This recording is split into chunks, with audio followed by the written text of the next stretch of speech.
তো সরাসরি কথা না বাড়িয়ে আজকে আপাতত আমরা চলে যাই আমাদের অতিথিদের কাছে। প্রথম অতিথি, আপনার নামটা প্লিজ একটু বলবেন এবং কোথা থেকে এসেছেন, তারপর আমরা ঘটনায় যাব। হ্যালো লিসেনার্স, আমার নাম সৌম্য, আমি এসেছি ধানমন্ডি থেকে। ওকে সৌম্য, আমি চলে যাই আপনার ঘটনায়। ঘটনার শুরুটা হচ্ছে 2012-এ। এটা হচ্ছে আমার লাইফে সবচেয়ে যে ঘটনাটা সবচেয়ে বেশি ইম্প্যাক্ট ফেলে, এটা হচ্ছে সেই ঘটনাটা। তো দেখা যায় অ্যাজ এ স্টুডেন্ট রাত্রের দিকে একটু লেখাপড়া করা হয়, সেজন্য একটু ঘুমোতে লেট হয়। ওই দিনও ঠিক এরকমই ছিল, ঘুমোতে ঘুমোতে প্রায় 2:20-এর মতো বাজে। তো সেদিন আবার সারাদিন হচ্ছে আমার কাজিনের বিয়ে ছিল, সেটা নিয়ে একটু জাস্ট টায়ার্ড ছিলাম। তো শুয়ে পড়ার সাথে সাথেই ঘুম চলে আসে। তো কিছুক্ষণ প্রায় ঘুম চলেই আসে, শোয়ার সাথে সাথে ঘুমিয়ে পড়ি।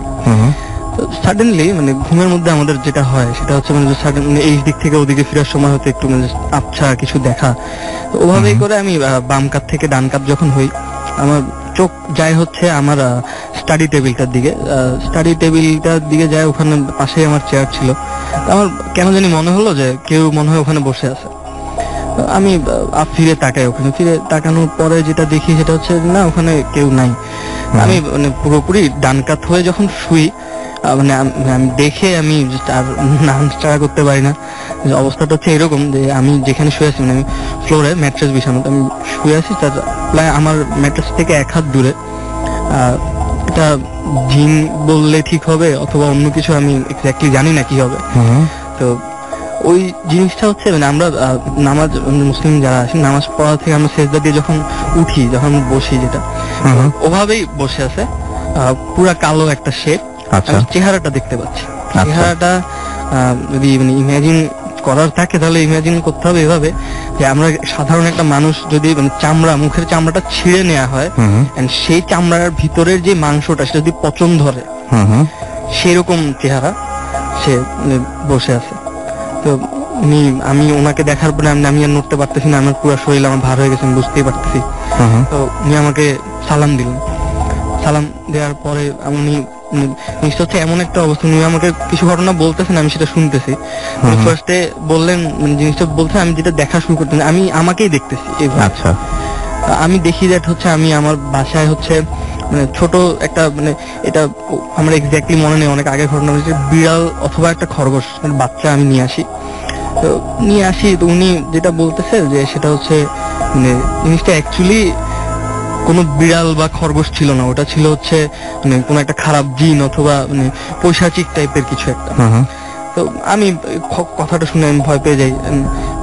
উনি এটাও বলতেছে যে ওই জিনিসটার কারণে আমার অনেক ক্ষতি হচ্ছে। আচ্ছা, আমি এটা আমার মাকে জানাতে চাই, কারণ ওই সময় আমি ওই সিচুয়েশনটার মধ্যে আমি, আমার মা, ওই জিনিসটা যেটা জিন বা কিছু, আর হচ্ছে ওই বিড়ালটা, এই 4টা জিনিসই আমার সামনে, আমি আর অন্য কিছু দেখতে পাচ্ছি না। মাকে জানাতে চাই যে মা, এই জিনিসটা আমি যে আনছি এটা তো আমার অনেক সমস্যা করতেছে, তো এটা তো ভালো না, এটা খারাপ কিছু। এটা যখন হয় তখন আমি রুম থেকে আমি দেখতেছি যে আমি ওই জিনিসটা নিয়ে মাকে বলার জন্য যাচ্ছি। মা হচ্ছে ডাইনিং টেবিলে বসা। আচ্ছা, আমি মার কাছে গেলাম, যে বললাম মা, আমি যে এটা আনছি এটা তো অনেক ক্ষতি করবে আমার, এটা তো আসলে ভালো কিছু। সাডেনলি ওই জিনিসটা আমার মুখের দিকে তাকায় একটা স্মাইল দিয়ে বলতেছে যে তুই কি ভাবছিস আমি তোর মা? আমার এবং আপনার চোখের সামনে ঘটলো, চোখের সামনে। কিভাবে দেখছেন জিনিসটা? একটু কমপ্লিকেটেড, তো জিনিসটা একটু যদি বুঝিয়ে বলতেন যে আপনার সামনেই দেখছেন আপনি আবার তার সাথে একটা কনভারসেশন, রাইট? হ্যাঁ, জিনিসটা কনভারসেশন। আমি আলটিমেটলি আমি শুয়ে আছি, আমার পাশে যে জিনিসটা বসে আছে, ওই যে সেজদার ওভাবে, সে যেটা বলতেছে আমি সেটা ভিজুয়ালাইজ করতেছি এমন ভাবে দ্যাট আমি আমার নিজের চোখের সামনেই দেখতেছি। একদম একদম সেটাই। তো তারপরে সাডেনলি আমার চোখ যায় হচ্ছে আমার বাসার ইয়েটা হচ্ছে যে ডাইনিং টেবিল থেকে তাকালে আমার হাতের বাম দিকে হচ্ছে আমার মা বাবার রুম। আমি দেখি যে সেখানে আমার মা বসে আছে। আমি যাওয়ার চেষ্টা করে আমি দেখি যে আমি মার কাছে কোনোভাবে পৌঁছাতে পারতেছি না। আচ্ছা, একটা মোমেন্টে আমি খুব ইয়ে করে দেখি আমি উঠে গেছি, আমি যেই বিছানায় শোয়া ছিলাম সেখান থেকে উঠে গেছি। উঠে গিয়ে আমি রুমের দরজা খুললাম, খুলে আমি একটু স্বস্তি পেয়ে আমি দেখি যে আমার মা আসছে। আমি সেই ভয়ের অবস্থায় মাকে বলে যে আমি বলতে যাবো যে মা, তখনই আমি দেখি যে সবকিছু আমার মার, বাট চেহারাটা হচ্ছে সেই বিড়ালটা বা সেই প্রাণীটার যেটা আমি বাসায় নিয়ে আসছিলাম। তো এটা যখন দেখি তখন অলমোস্ট আমি প্রচুর ঘামাচ্ছি and আমি ফিল করতেছি আমার ঘামগুলো যে আমার কপাল দিয়ে বেয়ে যে পড়তেছে। And জিনিসটা হচ্ছে এমন যে হয়তো যদি আমি স্বপ্ন দেখতাম, আমাদের এমন হয় যে আমরা স্বপ্নের মধ্যে আমরা ফিল করতে পারি না যে আমাদের বডিতে কি হচ্ছে। আমি ফিল করতেছিলাম যে আমার ঘামগুলো বেয়ে পড়তেছে, আমি আর থাকতে না পেরে প্রায় ধস্তাধস্তির মতো একটা অবস্থা। তো ওই সময়টা আমার বাম পায়ে লাথি গিয়ে পড়ে হচ্ছে আমার বুক শেলফে, যেটা আমার বিছানার বাম দিকে ছিল। তো সেই অনেক জোরে লাথি লাগা গেল, সেটা এসে আমার গায়ের উপরে পড়ে। আমি লাফ দিয়ে উঠে গিয়ে আমি ওর রুমের লাইট জ্বালাই, রুম থেকে বের হয়ে আমি আমার ভাইয়ের রুমে চলে যাই। ওকে, এইটা ঘটনাটা অ্যাকচুয়ালি শেষ না, এখান থেকে হচ্ছে ঘটনাটা শুরু অ্যাকচুয়ালি। আচ্ছা, তো এই ঘটনার প্রায় সপ্তাহখানেক পরে আমাদের ফ্যামিলির পরিচিত একজন হুজুর, মাকে বলি 2-3 দিন কাউকে বলি না। ওই সময়গুলোতে এমন অবস্থা ছিল যে আমি চোখ বন্ধ করলে ওই চেহারাটা আমার সামনে দেখতে পাচ্ছিলাম। তো প্রায় 5-6 দিন পরে আমি মাকে বলি যে মা এরকম ঘটনা তো ছিল ওই দিন, সেই জন্য আমি তো শুচ্ছি না ওই রুমে। তো মা হচ্ছে আমাদের ফ্যামিলির পরিচিত একজন হুজুরের সাথে কথাবার্তা বলেন, উনি আমাদের বাসায় আসেন। উনি ওনাকে ঘটনাগুলো আগে বলার কারণে উনি আমার জন্য একটা তাবিজ নিয়ে আসেন, যেটা উনি প্রথমে উনি বলে ফেলেন যে তুমি এটা ডান হাতে বাজুতে পড়বা। আচ্ছা, এই ঘটনার এই কথাটার পরে মা বলেন যে হুজুর আপনি একটু কষ্ট করে রুমটাতে একটু যদি দেখে আসতেন তাহলে ভালো হতো। হুজুর উঠে আমার রুমটার 4টা কোণায় 4বার উনি ঘুরে আসার পর উনি সাডেনলি আমাকে বলেন যে আচ্ছা বাবা, তোমার জন্য ওই যে তাবিজটা আনছিলাম ওটা তুমি হাতে না পরে গলায় পরবা। আচ্ছা, আমি হুজুরকে জিজ্ঞেস করেছি হুজুর কি কিছু, নর্মালি নিয়মটা হচ্ছে যে ওনারা এগুলো ডিসক্লোজ করেন না। ওটা ওভাবেই চলতে থাকে, তারপর প্রায় 5-6 মাস চলে যায়। তো ওর মধ্যে আমি কিছু ফিল করি না, বাট তার মধ্যে কিছু ঘটনা হয়। সেটা হচ্ছে আমি আমার কিছু ফ্রেন্ডের সাথে মিশি এন্ড এমন কিছু জিনিসে জড়ায় যায় যেগুলো অ্যাকচুয়ালি ঠিক না। আমাদের জেনারেশন এই জিনিসগুলোকে কেউ হয়তো কুলনেস মনে করলে জিনিসটা কুল না অ্যাকচুয়ালি। ওইরকম কিছু জিনিসের সাথে আমি জড়ায় যাই, আমার ফ্যামিলিতে কিছু প্রবলেম হয়। সবচেয়ে বড় কথাটা হচ্ছে দ্যাট ওইসব সিচুয়েশন থেকে আমার মা উনি মেইনলি আমাকে জিনিসগুলো রিয়েলাইজ করান দেন, তখন আমি গিল্টটা আসে যে আমি ওইসব জায়গা থেকে ফেরত আসি। এইটা হচ্ছে ঘটনাটা এমন দ্যাট এই সিচুয়েশনটা আমি আমার অন্য একজনকে যখন শেয়ার করতেছিলাম, সাডেনলি কথার প্রেক্ষিতে আমি ঘটনাটা বলে যে ঘটনাটা সাথে ওদিন রাত্রেবেলা হয় ভূতের, তো আমি এই ঘটনাটা বলতে সাডেনলি আমার মাথায় জিনিসটা ক্লিক করে। আচ্ছা, তাহলে ওই যে যেই জিনিসটা আমার পাশে ছিল, যে বলতেছিল যে তুমি এরকম কিছু নিয়ে আসছো যেটা অ্যাকচুয়ালি ঠিক হচ্ছে না, তুমি খারাপ কিছু, তো তাহলে ওটা কি আমার জন্য একটা সাবধান বাণী ছিল এরকম টাইপ কিছু? আর যদি ভালো কিছুর জন্য নিষেধ করার কথা, তাহলে কেন আমি এরকম খারাপ চেহারা দেখলাম যেটা দেখে আমি এত বেশি ভয় পেয়ে যাই? এটাই। তারপর আর তেমন কোনো ঘটনা হয়নি আপাতত। এই রাসেল ভাই, এটাই ঘটনা। থ্যাংক ইউ ভেরি মাচ আপনার ঘটনার জন্য, এবং আশা করছি যে আপনার কাছে পরে আমরা আবারও ফিরে আসবো। এখন আপাতত চলে যায় একটা মেইলে, এবং মেইলের পরে আমাদের আরো, আচ্ছা মেইলের আগে একটু ফেসবুকের ইনবক্স পড়তে চাই, যেটা হচ্ছে আমি গত সপ্তাহে পড়তে চেয়েছিলাম কিন্তু পড়তে পারিনি, আজকে পড়তে চাচ্ছি। এবং আমাকে গত সপ্তাহে যেমন নুসরাত জাহান লিখেছিলেন যে I am listening from USA, new York, এবং 3:43 তখন বেজেছিল যখন তিনি শুনছিলেন, এবং তিনি বলেছেন যে I am not scared because এটা হচ্ছে ডে টাইম, সো একটু অন্যরকম একটা ব্যাপার আর কি, যে আমরা যখন রাতে করছি তখন ওখানে আবার বিকাল 3:43। সো হ্যাঁ, খুবই আমরা ভাবতেও পারি না হয়তো এখানে বসে। আমাদেরকে শাহির তানভীর হাবিব লিখেছেন, I am from Baharampur, it's a great show, এবং তিনি লিখেছেন যে I am enjoying and also তিনি হচ্ছেন অনেক বেশি ভয় পেয়েছেন, এবং তিনি লিখেছেন যে I M a regular listener, thanks for being with আস, এবং আশা করছি সবসময় অলওয়েজ আপনি আমাদের সঙ্গে থাকবেন। অ্যান্ড আমরা ভেরি হ্যাপি যে আপনি রেগুলার শোনেন আমাদেরকে ইন্ডিয়া থেকে, সো অ্যাপ দিয়ে শোনেন নিশ্চয়ই। সো এটা খুবই খুবই খুবই খুবই অনেক বেশি ভালো লাগার মতো একটা ব্যাপার আর কি। রাজীব হাসান আমাকে লিখেছেন, রাসেল ভাই আচ্ছা তিনি হচ্ছে অন্টারিও ক্যালিফোর্নিয়া থেকে তিনি লিখছেন, এবং তিনি লাইভ শোনেন আমাদেরকে। রাজীব, আপনাকে অনেক ধন্যবাদ আমাদের সঙ্গে থাকার জন্য। সুলতান খান তিনি লিখেছেন ইন্ডিয়ার মুর্শিদাবাদ থেকে তিনি শুনছেন, এবং 2012 থেকে তিনি ভূত এফএম লাইভ শোনেন, এবং তিনি বলছেন যে সবসময় তিনি শোনেন এবং তিনি বলছেন আমি ভয় পেতে ভালোবাসি। থ্যাংক ইউ রাসেল ভাই আমাদেরকে ইনবক্স করার সুযোগ দেওয়ার জন্য। না, আমরা তো খুবই আমরা আপনাদের এই ইমেইলের সাড়া পেয়ে আমরা এত বেশি খুশি, আমার তো মনে হচ্ছে যে আরো আগে চালু করা উচিত ছিল, আরো আগে চালু করলাম না কেন। সো এখন থেকে রেগুলারই আপনারা ইনবক্স করতে পারবেন এবং যারা রেগুলার শুনছেন দেশের বাইরে থেকে, ইন্ডিয়া থেকে এবং আমেরিকা থেকে দেখছি অনেকে শুনছেন, আমি দেখেছি কানাডা থেকেও অনেকে শোনেন। সো পৃথিবীর বিভিন্ন জায়গা থেকে শোনেন, আসলে আমি এরকম ভাবে নাম বলে পোকামি করছি, পৃথিবীর বিভিন্ন জায়গা থেকে শোনেন। সো যারাই শোনেন না কেন কাইন্ডলি আমাদেরকে জানিয়ে দিবেন, তাহলে আপনারা কানেক্টেড থাকবেন সবসময়, আপনাদের মতামতগুলো আমরা জানতে পারবো, জানবো। সিজাত বাপ্পি আমাদের লিখেছেন দুবাই থেকে, এই যে বললাম আর একটা জায়গা বেরিয়ে আসলো। I am listening from Saudi Arabia, it's a really amazing show, এবং তিনি লিখেছেন যে আই এম লাভিং ইট, লিখেছেন রনি ইসলাম। ওকে, আমাদেরকে নিপুণা লিখেছেন, নিপুণা নাম, কানাডা থেকে তিনি লিখেছেন এবং তিনি বলছেন শুনছি অ্যান্ড অলওয়েজ উইথ ভূত এফএম। ওকে, মেহেদি হাসান তমাল আমাদেরকে লিখেছেন ভাই মালয়েশিয়া থেকে শুনছি, এবং তার কাছে গত সপ্তাহের আগের সপ্তাহে যে অডিও ক্লিপটা সেটা দিয়ে অনেক প্রশংসা করেছেন, সেটা ভালো লেগেছিল তার কাছে।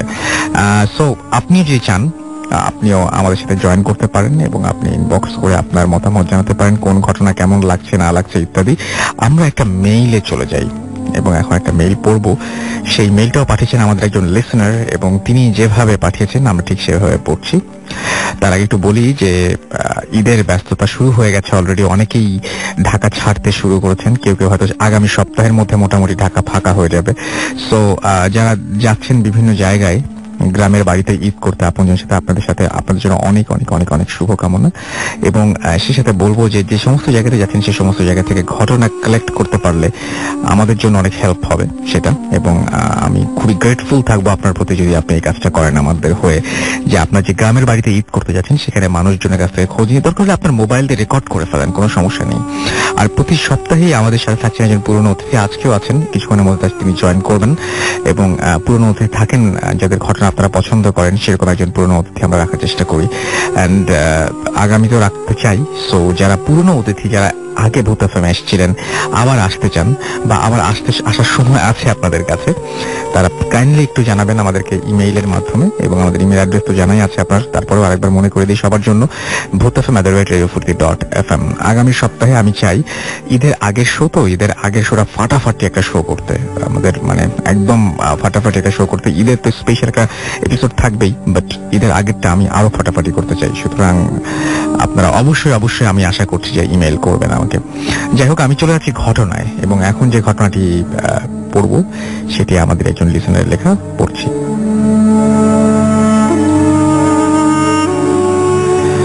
রাসেল ভাই, আমি আমার প্রথম ঘটনায় চলে যাই।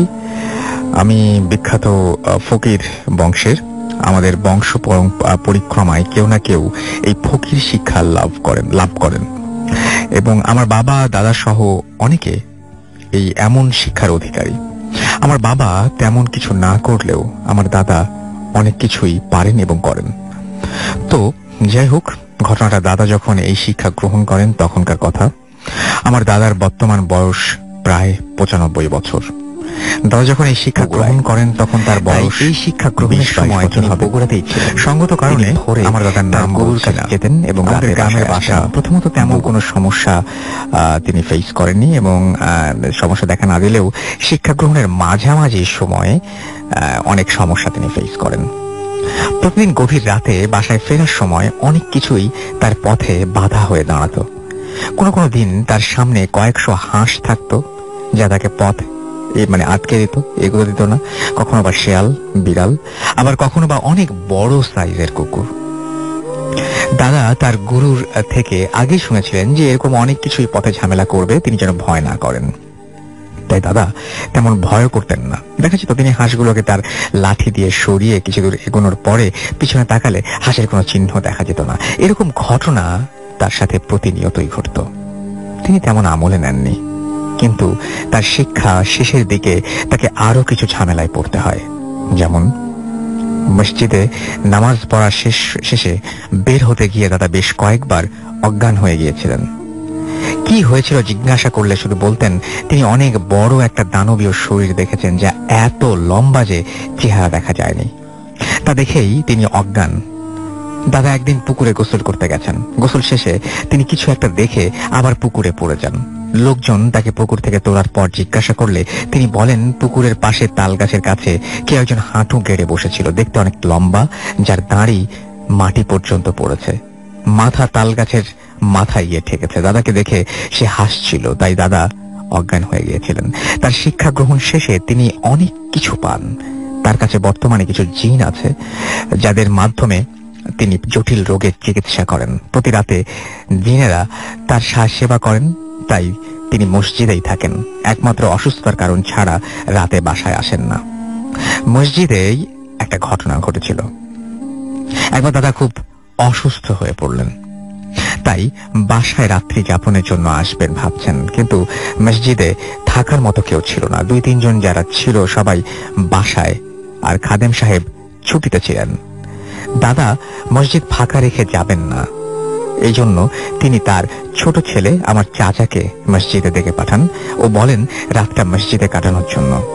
বলে দাদা বাসায় চলে আসেন। চাচার মসজিদে থাকার কথাও হলেও ফজরের সময় বাড়ির গেটের সামনে তাকে পাওয়া যায়। কারণ জিজ্ঞাসা করলে তিনি বলেন মসজিদে তিনি ঘুমাচ্ছিলেন। মাঝরাতে কারো ডাকাডাকি শুনে তার ঘুম ভেঙে যায়। ঘুম ভাঙার পর তিনি শুনতে পান কেউ তার বাবা মানে আমার দাদার নাম ধরে ডাকছেন, কিন্তু মসজিদে কাউকে দেখা যাচ্ছিল না। মসজিদের গেট ও বন্ধ, কিভাবে মসজিদে ঢুকতে পারে? তিনি প্রথমে মসজিদের গেটে কেউ আছে কিনা দেখতে যান, কিন্তু কাউকে সেখানে দেখতে পান না। তিনি আবার ডাক শোনেন এবং তার কাছে মনে হয় যে নিচে আসতে মসজিদের 2য় তলা থেকে কেউ দাদাকে ডাকছেন। তিনি মসজিদের 2য় তলায় যান, কিন্তু সেখানেও কিছু দেখেন না। তিনি ফিরে নিচে আসতে যাবেন, তখন দাদার নাম ধরে ডাক শোনেন। তিনি পেছনে ফিরে তাকান, কেউ নেই। এবার তার ভয় হয়, মনে পড়ে যায় তার যে বাবার কাছে প্রতি রাতে জিন আসে। তিনি আর সহ্য করতে পারেন না, নিচে এসে মসজিদের গেট খুলে সোজা বাসার দিকে দৌড় দেন এবং বাসার সামনে এসে পড়ে যান। তারপর আর কিছু মনে নেই। সকালে নামাজ পড়তে যাওয়ার সময় বাসার পাশে একজন চাচাকে দেখে বাড়িতে নক করে। দাদা ব্যাপারটা বুঝতে পারেন। তারপর চাচার জ্বর আসে, যা প্রায় 10 দিন ছিল। এরপর থেকে চাচা আর কোনোদিন রাতে মসজিদ থাকেননি। এই পর্যন্তই থাক আজকে রাসেল ভাই। অন্য একদিন বাকি ঘটনা শেয়ার করব। আশা করব যে আপনার আমার ঘটনা পড়ে ভালো লাগছে, মানে শোনাবেন, এবং ঘটনা তেমন ভয়ের না, কিন্তু যাদের সাথে ঘটেছে তারাই বুঝতে পারে। হ্যাঁ, আমি এটাই বলতে যাচ্ছিলাম যে ঘটনাটা শুনতে খুব স্বাভাবিক লাগে না যে এটা এমন কি, কিন্তু ব্যাপারটা হচ্ছে যে আপনি যে বাসাটায় আছেন সেই বাসাটায় হঠাৎ করে যদি কেউ আপনার আপনজনের নাম ধরে ডাকে, যে আপনি বুঝতে পারছেন যে এই সময় তার এই বাসায় আসার কথাই না, তিনি বাসায় ঢুকে পড়েছেন এবং আপনার ফ্যামিলি মেম্বারের নাম ধরে ডাকছেন এবং তার সাথে দেখা করতে চাইছেন বা এরকম কিছু একটা ব্যাপার, এবং আপনি কাউকে দেখতে পাচ্ছেন না, আপনার চারপাশে কারো অস্তিত্ব নেই, বাট ব্যাপারটা ঘটে যাচ্ছে, তখন বুঝবেন ব্যাপারটা ভয়ঙ্কর। আমরা ফেসবুকে আমাদের এই যে লাস্ট উইকেই আমরা একটা কথা লিখেছিলাম, আমি সেখানে সেই জিনিসটা একটু আরো একবার রিপিট করতে চাই। আপনি যে বাসাটায় আছেন, অনেক সময় খেয়াল করেছেন যে সেই বাসাটা আপনি নর্মালি বহুদিন ধরেই হয়তো আছেন, কোনো ধরনের কোনো সমস্যা নেই। হয়তো এই বাসাটা অনেক পুরনো হয়ে গেছে, বা আপনি পুরো সেকেন্ড হ্যান্ড বাসা, এটা মানে কিভাবে বুঝাবো, মানে পুরনো বাসা আপনি কিনেছেন আবার, এরকম টাইপের কিছু একটা। এবার আপনি মনে করলেন যে অনেক পুরনো তো হয়ে গেছে, নানান ধরনের সমস্যা, একটু এই টয়লেটটাও এখন মানে ব্যবহার করতে কেমন অসুবিধা মনে হয়, এটা একটু অসুবিধা, ওইটা একটু অসুবিধা, একটু রিনোভেশনের কাজ করি, রিনোভেট করে ফেলি। এই যে শুরু করলেন, রঙের কাজে হাত দিলেন বা ভেঙে কোনো কিছু নতুন তৈরি করলেন, হঠাৎ করে ঝামেলা শুরু হয়ে গেল। এইটা অনেকেই বিশ্বাস করেন যে পুরনো বাসা, যে বাসাটা অনেকদিন ধরে একইভাবে চলছিল, সেই বাসাটা হঠাৎ করে পুনর্নির্মাণ বা রিনোভেশনের কাজে হাত দিলেই তখন দেখবেন এরকম ধরনের ঝামেলা শুরু হয়ে গেছে। কেন হয়? ব্যাখ্যাটা এরকম, যাদের সাথে হয়েছে তাদের এরকম যে এইটা হয়তো আপনি যে মালিকের কাছে কিনেছিলেন, সেই মালিকের কোনো কারণে সেই মালিকের আত্মা নাকি এই বাড়িতেই থেকে গেছে। বিশ্বাস করে না আমি বলছি না যে আমি বা আপনি বিশ্বাস করি, তারা বিশ্বাস করেন যে এর মালিকের আত্মা এই বাসায় থেকে গেছে এবং তিনি কোনোভাবে পরিবর্তন চান না, এবং তিনি বুঝতে পারেন যে বাড়িটা নিয়ে আপনার অতিরিক্ত আগ্রহ তৈরি হয়েছে এবং যে কারণে তার পছন্দ অপছন্দকে আর গুরুত্ব দেওয়া হবে না। সো ঝামেলা শুরু হয়ে যায় সেখান থেকেই। তো এটি একটা বিরাট কারণ। এটা আপনি জানতেন কিনা, বা এরকম ধরনের কোনো ঝামেলা আপনারও হয়েছে কিনা, ইমেল করতে পারেন আমাদেরকে SMS করে জানাতে পারেন। SMS একটু পরে পড়বো, আপাতত একটা ছোট্ট বিরতি নিয়ে আসবো, তারপরে যাব আমাদের সাথে আরো একজন অতিথি আছেন, তার ঘটনা শুনবো আমরা। ছোট্ট একটা বিরতির পরে এখনই ফিরে আসছি, আমাদের সঙ্গেই থাকবেন। স্টে টিউনড রেডিও ফুর্তি, এন্ড ডোন্ট স্টপ দ্য ফুর্তি।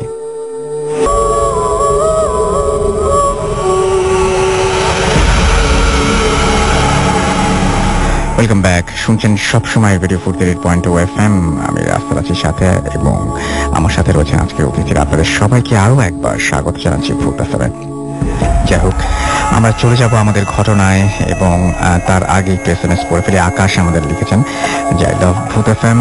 আমাদেরকে মঞ্জুরুল আলম ঢাকা থেকে লিখেছেন, তিনি শুনছেন আমাদেরকে। মন্টি আমাদেরকে লিখেছেন খুলনা থেকে, এবং স্টোরি খুব ভালো হয়েছে সেটা লিখেছেন। মন্টি, আপনি শাউট SMS পাঠিয়েছেন, ফুর্তি লিখে স্পেস দিয়ে আপনার নাম লিখে স্পেস দিয়ে আপনার মেসেজ লিখে পাঠিয়ে দিতে হবে 9840 নাম্বারে। আমাদেরকে এছাড়াও দেখতে পাচ্ছি আকাশ লিখেছেন, এবং আমাদেরকে দেখতে পাচ্ছি এছাড়াও লিখেছেন রকি ফ্রম ইস্ট গোরান, এবং আমাদেরকে লিখেছে আচ্ছা মৈত্রী আমাদের এখানে SMS করেছেন। মৈত্রী কথা, আচ্ছা মৈত্রী SMS করেছেন, এবং তিনি বলছেন যে তিনি শুনছেন আমাদেরকে, শাউটে SMS পাঠিয়েছেন মৈত্রী। আমি মন্টি বলছিলাম। এছাড়াও আমি দেখতে পাচ্ছি অপি কুমিল্লা থেকে আমাদের বলছেন সেকেন্ড স্টোরিটা তার কাছে অনেক ভালো লেগেছে। মেহেদি ঢাকা থেকে লিখেছেন যে আজ প্রথম লাইভ শুনছেন তিনি, ভালোই লাগছে এবং অনেক ভালো লাগছে, ভয় লাগছে। থ্যাংক ইউ ভেরি মাচ আমাদের সঙ্গে থাকার জন্য। খুলনা থেকে আনোয়ার এবং তার ওয়াইফ আফরিন আমাদেরকে লিখেছেন ভূত এফএম, তিনি আচ্ছা ওয়েটিং ফর ভূত এফএম ফ্রম লাস্ট ফ্রাইডে।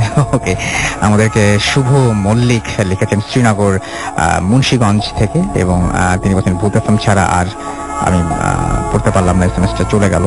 আপন সাহা ময়মনসিং থেকে আমাদের SMS করেছেন, এবং আমাদেরকে SMS করেছেন দেখতে পাচ্ছি। এছাড়াও ফরুক, এছাড়াও আমাদেরকে দেখতে পাচ্ছি ইফাত SMS করেছেন। ফার্স্ট স্টোরিটা অনেক তার কাছে হরিবল মনে হয়েছে, এবং আমাদেরকে দেখতে পাচ্ছি। এছাড়াও আরো অনেকে, শোভন আমাদেরকে SMS করেছেন।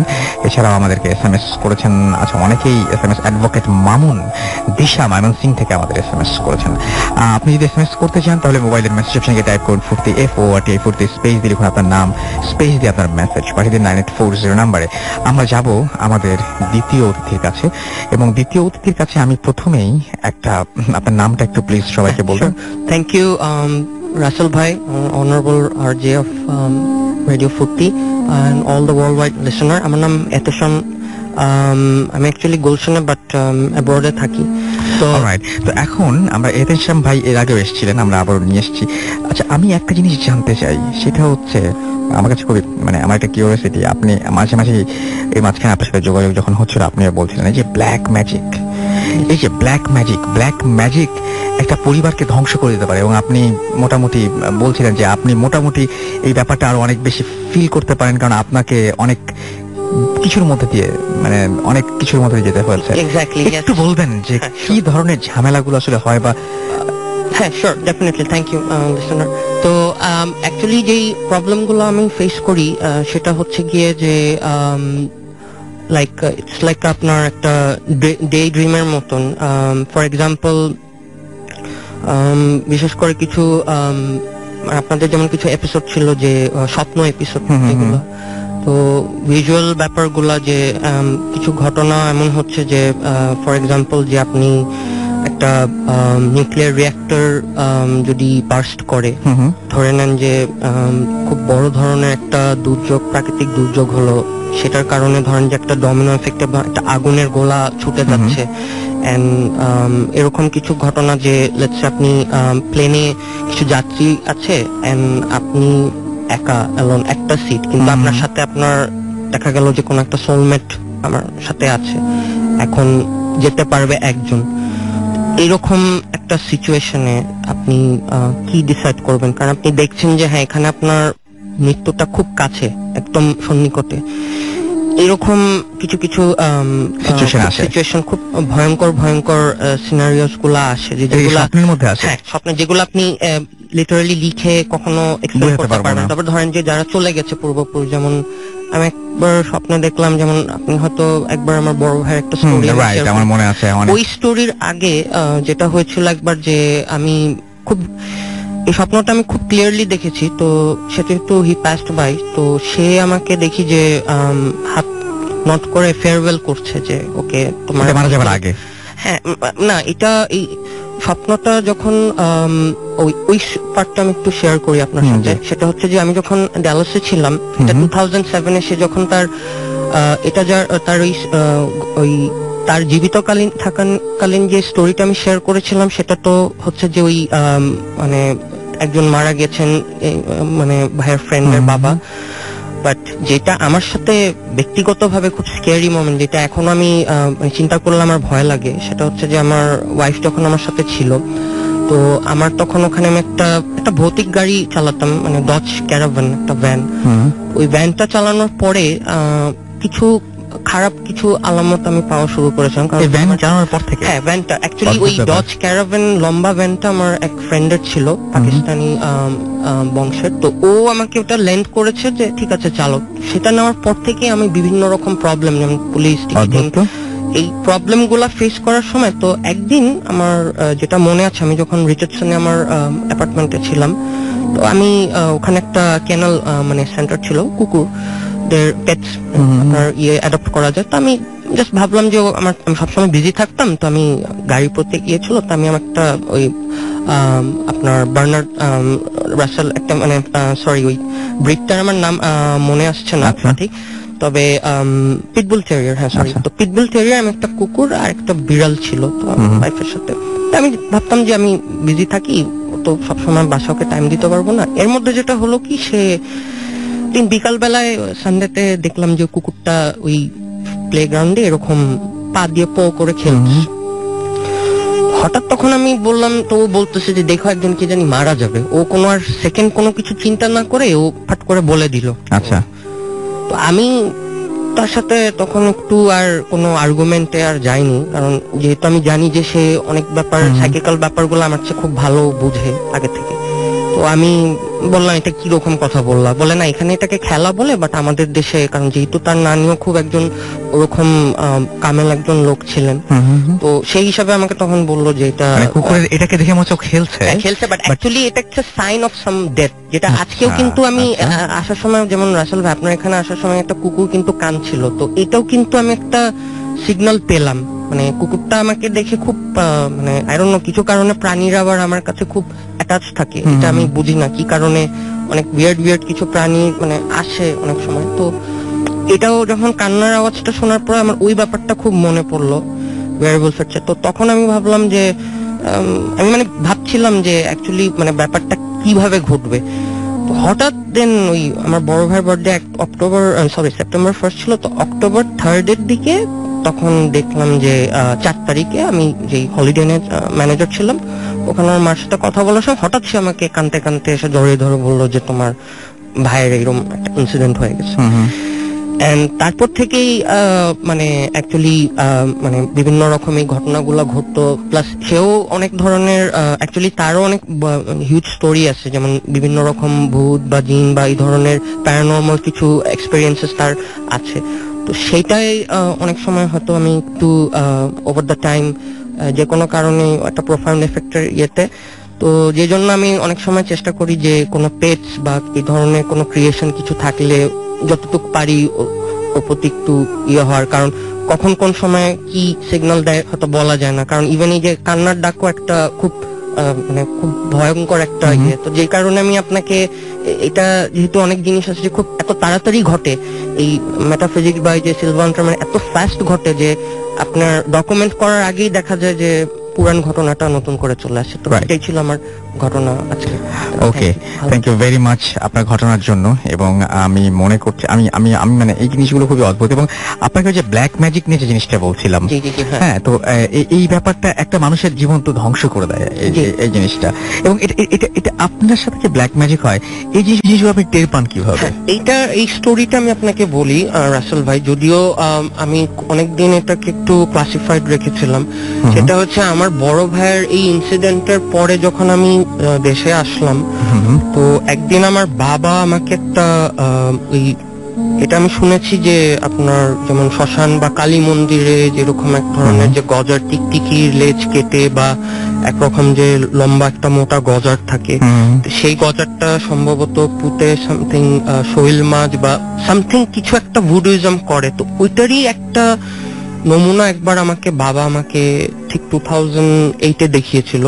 কারণ এটার এফেক্টে হয় কি, অনেক সময় সে বিভিন্ন রকম স্বপ্নে, মানে আমি পার্সনটার নাম বললাম না, বাট আমাকে এভাবে বলেছে, ইভেন 7 বছর আগে মনে হয় এমন ভাবে মনে হয় এখনই হচ্ছে যে সাপ, বিভিন্ন রকম সাপ নাকে দিয়ে, কানে দিয়ে, মাথা দিয়ে, এইরকম মনে হয় এত ডেঞ্জারাস। তো এই কথাটা এটা ঘুমানোর মধ্যে, হ্যাঁ ঘুমের মধ্যে এটা দেখার পরে তো এই ব্যাপারটা যখন আমাকে শেয়ার করেছিল, তো আমি ওই গজারটা আমি একজন কামেল লোকের কাছে দিয়ে পরে উনিও বলল যে এটা এত খারাপ ভাবে করা হয়েছে যে এটা এমনও করে যে ইভেন হাজবেন্ড ওয়াইফের মধ্যে সেপারেশন, যেটা কোরআনের একটা আমি বাকারাতে ওতে দেখেছি যে ওই জিনিসটা এত খারাপ, মানে উল্টা যেটা করে বুদ্ধিজমের। তো ওটা করলে হয় কি, রিভার্স ভাবে করলে হয় কি যে ইভেন একটা মানে ফ্যামিলি বা ধরেন আপনার ওয়াইফের সাথে বা আপনার ধরেন অফস্প্রিং এর ব্যাপারে খুব জঘন্য কাজ। এই জঘন্য কাজগুলো, খারাপ কাজগুলো যে আমি নামটা মেনশন করব না, বাট যতটুক মানে বিশেষ যে এক্সপেরিয়েন্সেস গুলা হওয়ার পরে, তো এটা হয় কি তখন হয় কি যে লার্জ স্কেলের মানুষজন আপনাকে একটু নেগেটিভ ভাবে ইয়ে করবে। ওইটাই মানে আপনাকে বলছিলাম যে যারা এই মানে প্ল্যানচেট এক জিনিস, বুদ্ধিজম আরেক জিনিস, ইভেন এই যারা এক্সরসিজম করতে যায়, ওই এক্সরসিজম করতে গেলে তাদের উপরে কিন্তু জিনিসটা খোটে, কারণ জিনিসটা করার সময়, অ্যাপ্লাই করার সময় খুব ইজি, কিন্তু এটা নষ্ট করে এটাকে আবার ফিক্স করে আবার ঠিক মতন আনতে গেলে অনেক ঝামেলা থাকে, অনেক ধরনের ঝামেলা আছে। সেটা এটা একটা টাইম সাইকেলের ব্যাপার আছে, সাপোর্টের অনেক ব্যাপার আছে। তো বাট এই জিনিসগুলো অনেক সময় মানে যেটা আমি ডকুমেন্ট করা নেই, বাট মানে ওয়ান অফ দ্য মোস্ট স্ক্যারিয়েস্ট, কারণ এটা ধরেন আনলেস আনটিল আপনি এক্সপেরিয়েন্স না করলে কোনোদিন আপনি বুঝতে পারবেন না এটা কিরকম। তো আরো অনেক স্টোরিজ আছে, আমি ওই ওয়্যারওয়ুলফের যেই পার্টটা আমি পরে আপনার সাথে শেয়ার করবো। বাট এই যারা এই আজকে আপনাকে যে ওয়্যারওয়ুলফের ব্যাপারটা করছে, মানে যার স্টোরিটা বলতে যাবো, অ্যাকচুয়ালি এই সোল গুলা হচ্ছে ওই রকমই সোল যে যারা ওই ব্ল্যাক ম্যাজিক করে মানুষের ক্ষতি করে। That is the reflection of মানে যেই মানে ওয়্যারওয়ুলফ বলেন বা নেমেফিলিম বা যেই রকম এই সোল গুলাই পরবর্তীকালে আমার যতটুকু ক্ষুদ্র আইডিয়াতে যে এইরকম সিচুয়েশন গুলা হয়, এটা কমপ্লিটলি একটা এক্সপেরিয়েন্সের ব্যাপার, যেটা আপনি বলে লিখে করতে পারেন। আনলেস আনটিল যারা এইসবের এক্সপেরিয়েন্সের মধ্যে নিয়ে নেওয়া যায়, তারা কোনোদিন সেটা ভয়ঙ্কর এবং কত যে ভয়ঙ্কর বিষয়, যেটা লাইফ এন্ড ডেথ সিচুয়েশন একটা অবস্থার মধ্যে থাকে। তো এটা আমি আশা করি যে আমার যে উপর যেরকম এক্সপেরিয়েন্স বা খুব বিটার এক্সপেরিয়েন্সেস গেছে, মানে ওয়ার্ল্ড ওয়াইড যারা গুড সোলস আছে, পিওর সোলস, তাদের উপরে যাতে এরকম, তাদেরকে যাতে এই ধরনের বাজে এক্সপেরিয়েন্স না করতে হয়, এটাই আমি সবসময় সুপ্রিম পাওয়ারের কাছে আমি সবসময় এটা মানে প্রে করি। কারণ এটা অনেক সময় মানে নট ইজি যে একটা সেকেন্ড চান্স যে আপনার সব সময় ফিক্স আপ, তবে হ্যাঁ হবে, বাট ইট উইল কস্ট, মানে আপনার অনেক কষ্ট করতে হবে, অনেক ডেডিকেশন, উইল পাওয়ার, আরো সেবামূলক চিন্তা ভাবনা করে এগিয়ে গেলে তখন ধরেন যে জিনিসটা কাজ করে। অনেক ধন্যবাদ আপনাকে আপনার ঘটনার জন্য। এবং আমি দেখতে পাচ্ছি যে ফেসবুকে অনেকে আমাদেরকে লিখছেন, পটুয়াখালী থেকে শুনছেন, আমাদের এখানে রিমন মুজাহিদ, এছাড়াও আমাদেরকে দেখতে পাচ্ছি জয় শুনছেন, এবং আমাদেরকে মামুন খান শুনছেন, এবং এছাড়াও শুনছেন আমাদেরকে দেখতে পাচ্ছি অনেক কষ্ট করে শুনছেন, তাই লিখেছেন। এটা হচ্ছে মামুন খান। কামরান খান আমাদের লিখেছেন, এবং তিনি বলছেন যে ভূত এফএমটাকে তিনি বেস্ট বলেছেন। তাহসান আহমেদ আনিস আমাদের সাথে আছেন, দেখতে পাচ্ছি মাসুদ খান, আরমান উদ্দিন আমাদের সাথে আছেন, উল্লাস আহমেদ, অপসরা অবন্তী, এছাড়াও কে আর কাইসার রহমান আমাদের সাথে আছেন, মন আকাশ আমাদের সাথে আছেন, এছাড়াও সরওয়ার হোসেন আমাদের সাথে আছেন, সিঙ্গার জয় আমাদের সাথে আছেন, মাশফিকুর ইসলাম মিতিন আমাদের সাথে আছেন খুলনা থেকে, এছাড়া এবং তাদের সঙ্গে রয়েছেন শুভ্র, মুইব, মিসবা, তাহসিন, দীপ্ত, সবাই একসাথে শুনছেন তারা। নাহিদ নাবিল আমাদের সাথে আছেন, এছাড়াও কবির হোসাইন আমাদের সাথে আছেন, আমাদের সাথে রয়েছেন দেখতে পাচ্ছি খান রাজুল ইসলাম রিয়াজ, এছাড়াও রাশেদ ভুঁইয়া আমাদের সাথে রয়েছেন, জরিফ হাসান আমাদের সাথে আছেন, সরওয়ার হোসেন আছেন, শাউন সুলতান আছেন, খাদিজা নওরিন আমাদের সাথে আছেন, আহমেদ সাকিব আমাদের সাথে আছেন, ইমন খান আছেন, অসমাপ্ত প্রেম আছেন, তারেক আজিজ, প্রিন্স রাজ, এছাড়াও এমডি ইয়াসিন সহ আরো অনেকে আমাদের সঙ্গে কিন্তু জয়েন করেছেন। ভূত এফএমের যে পেজটা, সেই পেজে আমি দেখতে পাচ্ছি যে অনেকে এখানে জয়েন করেছেন এবং অনেকে লিখছেন। তাদের মধ্যে রয়েছেন দেখতে পাচ্ছি তারিক চৌধুরী, রোহান আহমদ, এছাড়া আমাদের সাথে রয়েছেন মোহাম্মদ ইসলাম ঝঙ্কার, এছাড়াও এমডি শফিকুল ইসলাম দীপু, আতিকুল ইসলাম ভুঁইয়া, এছাড়াও আছেন ইজাজ দাইনি, আচ্ছা ইমন আছেন, রিহান আহমেদ আমাদের সাথে রয়েছেন, আমার সাথে রয়েছেন দেখতে পাচ্ছি, এছাড়াও ফারাবি আহমেদ রিয়াদ, এছাড়াও আছেন দেখতে পাচ্ছি সঞ্জিদা আফরিন আমাদের সাথে রয়েছেন, দেখতে পাচ্ছি আইবে সোহাগ, তাপস কুমার, এছাড়াও আছেন মিম, এছাড়াও আমাদের সাথে রয়েছেন শাহির আহমেদ শান্ত, এছাড়াও আছেন এ আর এহসান সহ আরো অনেকে। যদি আপনি থাকতে চান তাহলে চলে আসুন আমাদের এখানে এবং আমাদের পেজগুলোতে কানেক্টেড থাকুন। আপনি চলে যান আমাদের ফেসবুক পেজে www.facebook.com/radio.furti and www.facebook.com/bhutfm.russell। আমরা আমাদের পরবর্তী ঘটনায় যাব। আমাদের আরো একজন অতিথি এখানে আছেন, তার কাছ থেকে শুনবো এবং আপনার সেকেন্ড যে স্টোরিটা, সেই সেকেন্ড স্টোরিটা আমরা শুনবো। আপনার নামটা প্লিজ আরেকটু বলবেন, তারপরে আপনার ঘটনায় যাব আমরা। হ্যালো রাসেল ভাই, হ্যালো লিসনার্স, আমার নাম সৌম্য, আমি ধানমন্ডি থেকে বলছি। জি, আমার এই ঘটনাটা হচ্ছে আমার ফ্যামিলি, আমার মার ফ্যামিলি, ওনাদের পূর্বপুরুষদের নিয়ে। ওখান থেকে হচ্ছে আমার মার ফ্যামিলির যে ঘটনাগুলো, ইভেন আমার এক্সপিরিয়েন্স করা বিষয়টা ওটার সাথে কানেক্টেড। আমার মার নানু আপু, ওনার বাবা ছিলেন হচ্ছে রাজশাহী দরগাপাড়া, ওখানকার সফুরার পীর সাহেব নামে উনি অনেক বেশি খ্যাত ছিলেন। তো ওনার আমি এটা শুনেছি, আমার নানু আপু, আমার মা, বড় মা, আমাদের কাছ থেকে শুনে ঘটনা। তো জিনিসটা হচ্ছে এমন যে ওনার দুজন ওয়াইফ ছিলেন। একজন হচ্ছে আমাদের সাধারণ মানুষের মতোই মানুষ, আর আরেকজন ছিলেন হচ্ছেন পরী। যেহেতু একজন পীর সাহেব ছিলেন, উনি বিভিন্ন ধরনের অনেক কামেল লোক ছিলেন, ওলামা টাইপ লোক ছিলেন। তো উনি হচ্ছে জিন পরী এইসব নিয়ে উনি বিভিন্ন ধরনের ওনার যে ওয়াইফ ছিলেন পরী, ওনার এই ঘটনাটা খুব ছোট করে, সেটা হচ্ছে মানে উনি যে পরী ওয়াইফ যিনি ছিলেন, ওনার একদম খুব কড়া নিষেধাজ্ঞা ছিল যে ওই বাসায় যাতে গরুর মাংস কখনোই রান্না করা না হয়। যতই নিষেধ করা হোক, আমরা সাধারণ মানুষ, লোভ তো আসেই। তো আমার যেই মানে বড় মা আমরা বলি, ওনার যে ইয়ে ছিল যে উনি গরুর মাংস খুব খেতে ইচ্ছা করার কারণে উনি রান্না করার পরে উনি খুব থালা বাসনগুলো খুব সুন্দর করে পরিষ্কার করে ফেলেন। বাট ইয়ে ছিল যে পরী যিনি ছিলেন, উনি যখন ওই ঘরে যখন আসেন তখন উনি বুঝতে পারেন যে না, এখানে গরুর মাংস রান্না করা হয়েছিল। উনি এইটা বুঝতে পারার পরে উনি একটা অভিশাপ দিয়ে যান। আমাদের ফ্যামিলি একটা কার্সের মতো ছিল যে কেউই এই ফ্যামিলিতে মানে মানে সুখে থাকতে পারবে না বা ভালো থাকতে পারবে না। এরপরে হচ্ছে আমার বড় মা, ওনার 7 জন ছেলে হয়, ওনারা সবাই জন্ম হওয়ার প্রায় কিছুদিন পরে মারা যান। এরপরে হচ্ছে ওনার মেয়ে হয়, ওনার তারপর থেকেই হচ্ছে মানে ওভাবে আছে, মানে ওনার বংশধর আসলে বলতে মানে ছেলে হিসাবটাকে আমরা আমাদের দেশে, আমরা যদি পুরুষ শাসিত সমাজ, আমরা ছেলেদের বংশধর হিসাব করি, তো বংশটা মানে বলতে গেলে ওখানেই স্টপ হয়ে যায়। এরপর থেকে আচ্ছা আমার মা, ইভেন আমার নানু আপু প্রায় 14 বছর প্যারালাইসিস ছিলেন। ওনার প্যারালাইসিস হয়েছিল যে উনি মানে একটু পড়ে যান, পড়ে গিয়ে ইটের সাথে ওনার পায়ের বুড়ো আঙ্গুলে একটু ছোট্ট আঘাত পান, তার থেকেই জিনিসটা এরকম হয়। আমার নানু আপুর মার যে ওনাদেরও মানে এভাবে মানে কিছু না কিছু ভাবে অসুস্থ বা হচ্ছে মানে টোটালি মানে ভালোভাবে যেভাবে করে বেঁচে থাকে ওইটা পসিবল হয়নি। আচ্ছা, এটাই রাসেল ভাই, থ্যাংক ইউ। ওকে, অনেক ধন্যবাদ আপনাকে আপনার ঘটনার জন্য। আমরা চলে যাবো একটা ছোট্ট বিরতির পরে আবারও ফিরে আসবো। তার আগে জানি যে আমাদের যদি SMS করতে চান, মোবাইলের মেসেজ অপশনে গিয়ে টাইপ করুন ফুর্তি, FORTI ফুর্তি, স্পেস দিয়ে লিখুন আপনার নাম, স্পেস দিয়ে আপনার মেসেজ পাঠিয়ে দিন 9840 নাম্বারে। আমাদের ইমেল করতে চাইলে আমাদের ইমেল অ্যাড্রেস হচ্ছে bhutfm@radiofurti.fm, which is BHWTFM@radioforti.fm। আপনার নাম, ঠিকানা এবং ফোন নাম্বার সহ আপনার জীবনে ঘটে যাওয়া সেরা ঘটনা লিখে পাঠিয়ে দিন আমাদের কাছে। ঘটনার শুরুতে অবশ্যই উল্লেখ করুন যে ঘটনাটি আপনি স্টুডিওতে এসে শেয়ার করতে চান, নাকি আপনি চান আপনার ঘটনা আমরা পড়ে শোনাই। যারা দেশের বাইরে রয়েছেন তারা সরাসরি অডিও ক্লিপ রেকর্ড করে আপনার ঘটনাটি রেকর্ড করে পাঠিয়ে দিতে পারেন আমাদের কাছে। আমরা চলে যাচ্ছি একটা ছোট্ট বিরতিতে। তার আগে জানিয়ে দিই, ফেসবুকে যেতে হয় www.facebook.com/radio.furti and www.facebook.com/bhutfm.russell। আমরা এই কিছুক্ষণ পরেই আমরা চেষ্টা করব আপনাদের লাইভ নিতে, অর্থাৎ আপনাদের যে ইনবক্স রয়েছে আমাদের যে ভূত এফএম এর যে ইয়েটা পেজটা, সেখানে আপনি সরাসরি ইনবক্স করতে পারবেন আমাদেরকে।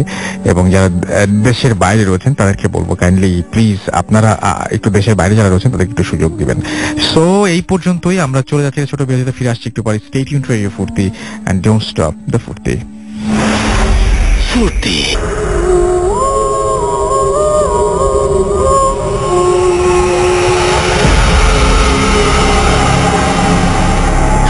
সবসময় রেডিও 4.2 FM, ঘড়িতে সময় রাত 12:49 আমি রাস্তার আছি সাথে।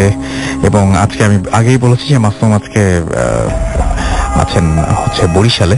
আপনাদের কয়েকদিন আগে একটা ঘটনা শেয়ার করেছিলাম, আপনাদের কতটুকু মনে আছে আমি জানি না। সেটা হচ্ছে যে আমার কাছে খুব অদ্ভুত লেগেছিল যে একজন মানুষ ফিল করেন যে তার ঘরের মধ্যে একটা বুড়ো মানুষ বসে আছে।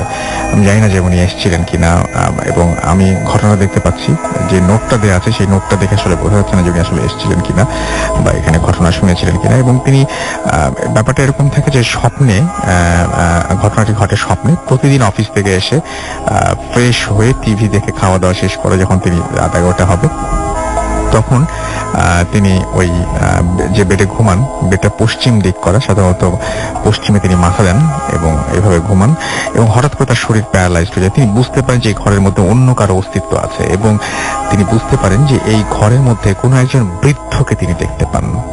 মানে খুবই অদ্ভুত একটা ব্যাপার, কিন্তু যে একজন বৃদ্ধকে আপনি আপনার ঘরের মধ্যে দেখতে পাচ্ছেন। কোনো কোনো সময় মনে হয় যে পাশে নড়াচড়ার জায়গা নাই, এরকম আমি ঘটনা শোনাচ্ছি যে পাশে নড়তে পারবে না। মানে বুঝতে পারছেন ঠিক গায়ের সাথে গা লাগছে না, কিন্তু বুঝতে পারছেন আপনি যেখানে শুয়ে আছেন ঠিক আপনার পাশে আরো কেউ একজন শুয়ে আছে, এবং আপনি জাস্ট নড়তে গেলেই তার গায়ে ধাক্কা লাগবে, বা আপনি ঠিক নড়তে মানে পুরোটা কমপ্লিট করতে পারবেন না, তার আগেই আপনি আটকে যাবেন, এরকম একটা ব্যাপার। সো একটা একা বিছানায় আপনি যেখানে শুয়ে আছেন সেখানে আরো একজনের অস্তিত্ব। একটা ঘর, যে ঘরটা পুরোটাই ফাঁকা, সেই ঘরের মধ্যে আরো একজন মানুষ। এরা কোথা থেকে আসেন, কেন আসেন, আর কেন নিজের অস্তিত্ব জানান দেন? একটা তো আমি বললাম যে ওই যে বাসায় যদি এই ধরনের কোনো প্রবলেম যদি কেউ করে, যে নতুন করে বাসা তৈরি করতে চায়, তাহলে সেক্ষেত্রে হতে পারে। তাছাড়া আরো অনেক কারণেই কিন্তু হতে পারে। আমার মনে হয় যে আপনাদের অনেকেরই এই ধরনের এক্সপিরিয়েন্স রয়েছে, এবং সেই এক্সপিরিয়েন্স গুলো আমরা জানতে চাই। একটা মানে আপনার মানে আমরা সবচেয়ে বেশি প্রেফার করি আসলে বাসা রিলেটেড প্রবলেম গুলো, কারণ বাসাতে এই প্রবলেম যেগুলো হয় সেগুলোই খুব মারাত্মক হয়। আরেকটা জিনিস যে আমাকে একটু আগে যেরকম আমরা একটু আগে শুনছিলাম ভাইয়ার কাছে যে একটা নির্দিষ্ট একটা গাড়ি, সেই গাড়িটা ব্যবহার করার পর থেকে ঝামেলা। এইরকম কিন্তু হয় যে আপনি হঠাৎ করে একটা জিনিস হয়তো বাসায় কিনে নিয়ে আসছেন, বা বাসায় নিয়ে আসছেন নতুন করে, বা কোনো একটা জিনিসের সাথে আপনি নতুন ভাবে কোনো জিনিস ব্যবহার করা শুরু করেছেন, তখন থেকে আপনার কিছু ঝামেলা শুরু হয়ে গেছে। এই ব্যাপারগুলোও কিন্তু হয়।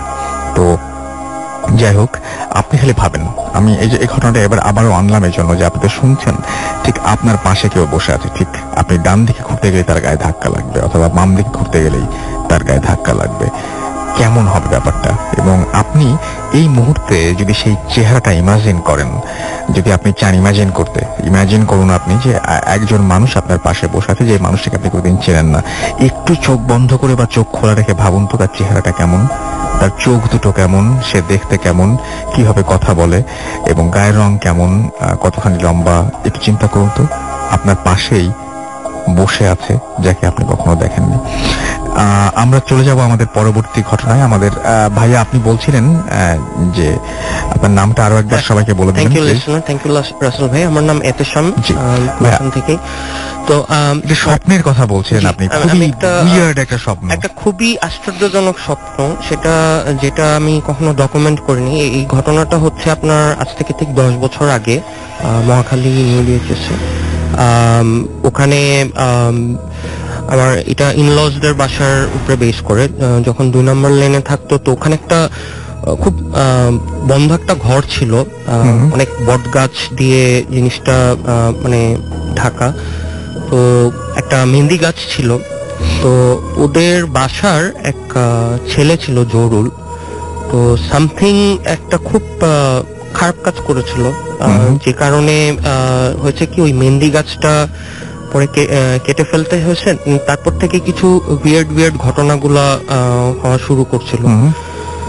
তো আমি যখন তার সাথে অ্যাটাচ হলাম, তো আমি একবার তার ঘরে মানে ওই বাসায় থাকার সুযোগ ছিল, আমি তেমন ভাবে বুঝি নেই।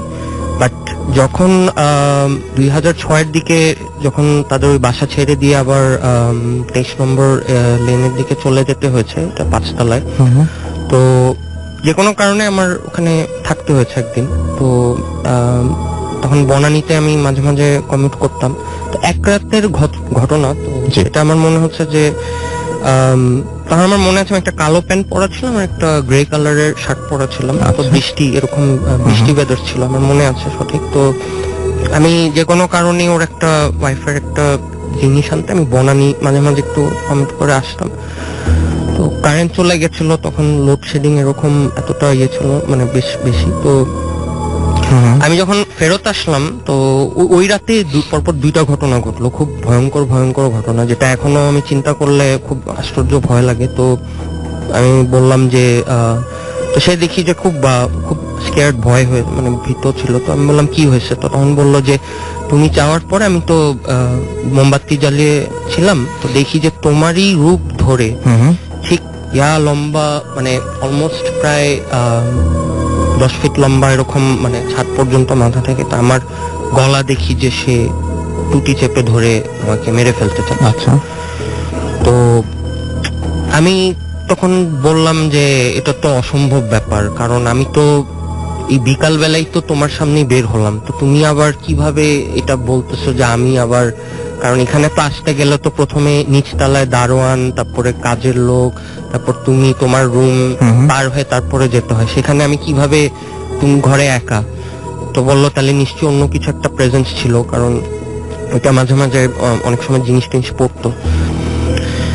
তো ওই রাতে হয়েছে কি, তো আব্বা আম্মা আবার ওই রুমে থাকতো। তো তো একটা মানে ওর মায়ের একটা কালো রঙের শাড়ি, ওর নানির একটা ছবি ছিল।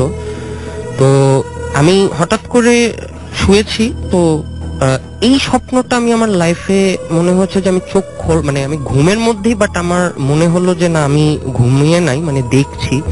কিন্তু আশ্চর্য বিষয়টা কি যে ঘরটা জাস্ট কয়েক হাত সামনেই তার মা হয়, কিন্তু আমি দেখলাম যে যেমন স্কেটবোর্ডের মধ্যে একটা মহিলার যদি ধরেন কালো ওড়না মাথায় দিয়ে যদি আপনি আস্তে আস্তে মুভ করেন স্কেটবোর্ড দিয়ে, তাহলে হঠাৎ যদি তার চেহারাটা খুললে আপনার মানে একটা মানে ভয়ঙ্কর রকম একটা যদি ফেস দেখেন, কিন্তু দেখা যাচ্ছে না। কিন্তু আমি, আমার ওয়াইফ পাশে শুয়েছিল, আমি সাথে সাথে ঘুম থেকে উঠে মানে ফার্স্ট থিং আগে গিয়ে খুঁজলাম যে মানে ওনার কি অবস্থা। তো বলে না আমি ভালো আছি, বাট তারপরে আমি তখন আমার কাছে মনে হলো যে না অ্যাকচুয়ালি সামথিং, কিছু একটা অশরীরী ব্যাপার আছে।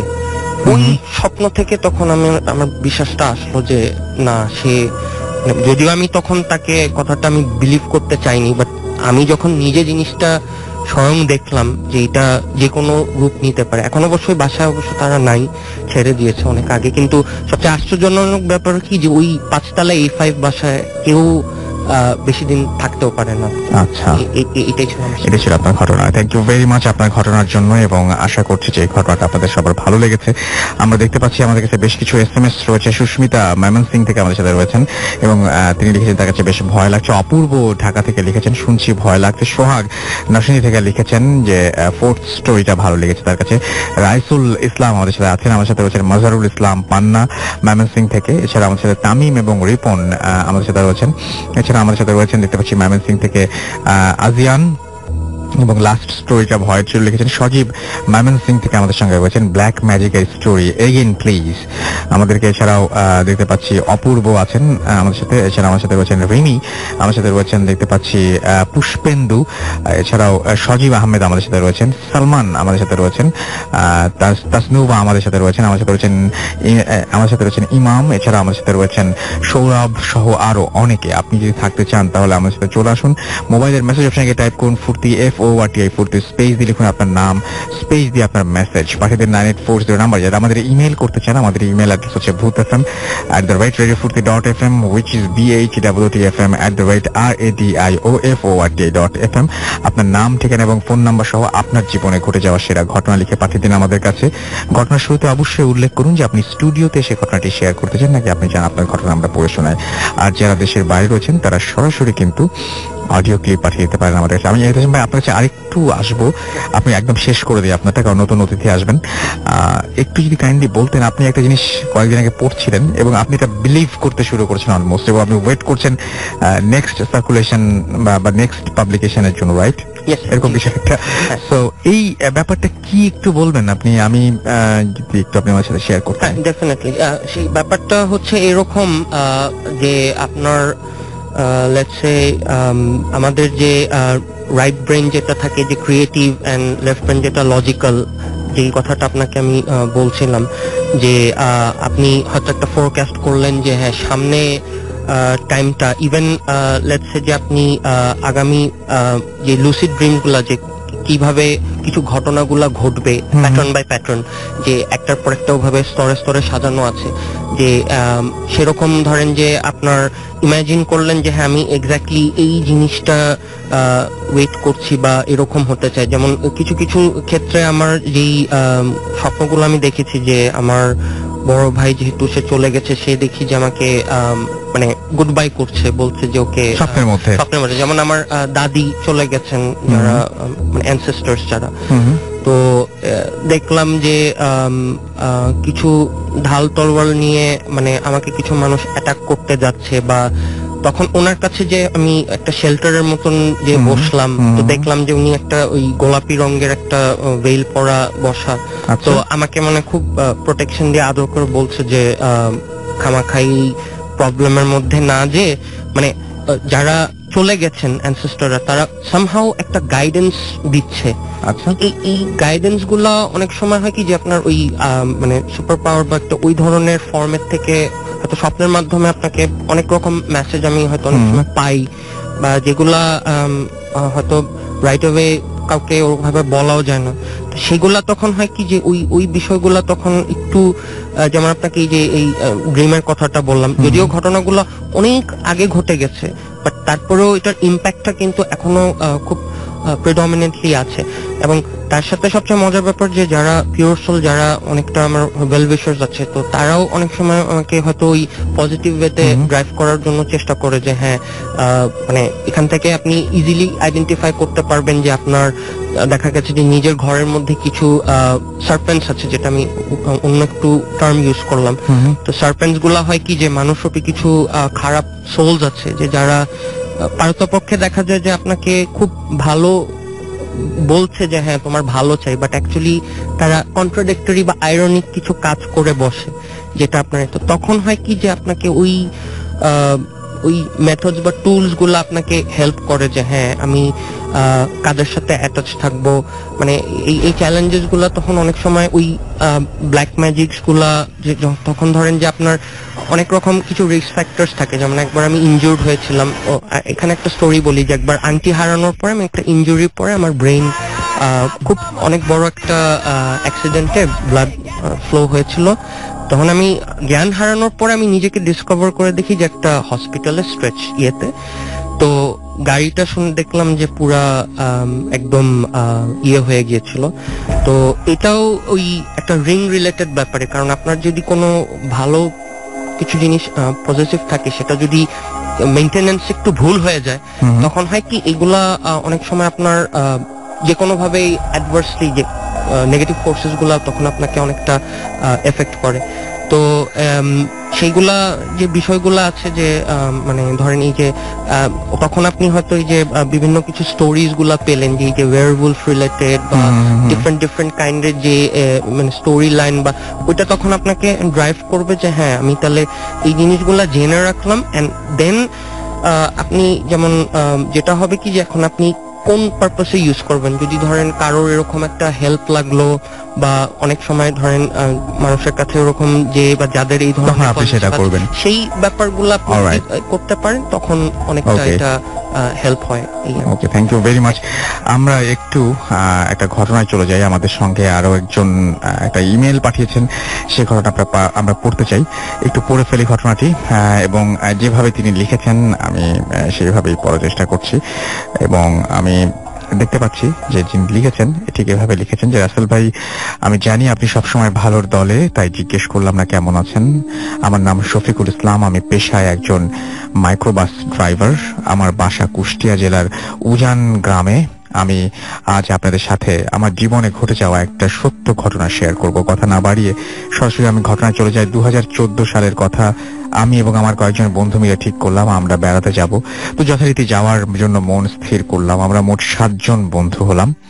আমরা যখন গিয়েছিলাম তখন মাঘ এবং ফাল্গুন মাসের মাঝামাঝি, খুব শীতও নয় গরমও নয়। ঘুরতে যাওয়ার একদম পারফেক্ট একটা সময়, এবং এই সময় বেশিরভাগ মানুষই ঘুরতে যায়। তো যথারীতি আমরা সবাই উজান গ্রাম বাজারে এসে একসাথে হলাম। তো আমরা সবাই গাড়িতে উঠলাম। যখন গাড়িতে উঠলাম তখন বাজে ঠিক 7:30টার মতো। তো আমি গাড়ি স্টার্ট করলাম। আমরা যখন কুষ্টিয়া পৌঁছালাম তখন বাজে 8টা কি 9টার মতো। গাড়িতে তেল কম ছিল, তাই আমি কুষ্টিয়ার একটা ফিলিং স্টেশন থেকে গাড়িতে তেল লোড করলাম। তো তেল নেয়ার পর আমরা সবাই শহরের ভেতর আসলাম এবং কুষ্টিয়ার একটা মজমপুর গেট থেকে একটা হোটেলে খাওয়া দাওয়া শেষ করে আবার চলতে শুরু করলাম। তখন প্রায় 10:30টার মতো বেজে গেছে। তো আমরা এক সময় নাটোর পৌঁছালাম।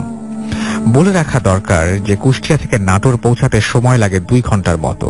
তো আমরা যখন নাটোর পৌঁছালাম তখন আনুমানিক 12টা কি 1টা বেজে যায়। যাই হোক, নাটোর শহর থেকে কিছু তো যেতেই একটা খোলা মাঠ পড়ে। মাঠটি আনুমানিক 3 থেকে 4 কিলো হবে। যাই হোক, আমরা যখন মাঠে ঠিক মাঝামাঝি তখন হঠাৎ গাড়িটা বন্ধ হয়ে যায়। আমি রাস্তার এক পাশে গাড়িটা সাইড করি। তখন গাড়ির ভেতর সবাই ঘুমাচ্ছিল, শুধু আমি ড্রাইভিং সিটের পাশে, অর্থাৎ আমার পাশে আমার যে বন্ধু ছিল সে বাদে। তো আমি বাকিদের ডেকে তুললাম, ওরা উঠলো। তো আমি গাড়ি ঠিক করার চেষ্টা করতে লাগলাম, কিন্তু ঠিক হচ্ছিল না, কারণ একটা নাট খোলার রেঞ্জ আমার কাছে ছিল না। তাই আমি রাস্তার উপর দাঁড়ালাম এবং যে অন্য কোনো গাড়ি আসলে সাহায্য নিব, কিন্তু গাড়ি আসলেও থামায় না, কারণ মাঠ আমাদেরও ভয় করতে লাগলো। যাই হোক, টুল বক্স ঘাটতে ঘাটতে রেঞ্জটি পেলাম, গাড়ি ঠিক হলো। তো আমরা আবার রওনা হলাম। আমার গাড়ির স্পিড 40-এর মতো। ঠিক হঠাৎ আমার গাড়ির স্পিড অটোমেটিক মানে একাই নিজেই বাড়তে লাগলো, এবং কিন্তু আমি স্পিড বাড়াচ্ছি না। মনে করলাম হয়তো ঘুম চলে আসছে, তাই পিকআপের চাপ পড়ছে। তাই আমি স্পিড কমানোর চেষ্টা করলাম এবং আমি অ্যাক্সিলারেটর থেকে পা সরিয়ে নিলাম, কিন্তু কি আশ্চর্য, স্পিড কমে না, বরং বাড়ছে। আমি ভয় পেয়ে গেলাম। পেছনের সিটের ওরা বলছে এত জোরে চালাচ্ছিস কেন।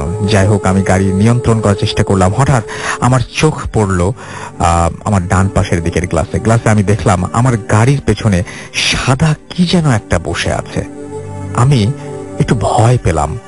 যাই হোক, আমি কোনো রকম গাড়ি নিয়ন্ত্রণ করলাম এবং আমি গাড়িটি থামালাম এবং গাড়ি থেকে নামলাম, কিন্তু কিছুই দেখলাম না। ওরাও বললো, গাড়ি থামালি কেন? আমি বললাম যে, ওরা বললো যে, আমি সব বললাম ওরা বললো যে রাত্রির জায়গায় গাড়ি চালাচ্ছি, সেই জন্য হয়তো চোখে ভুল দেখেছিস।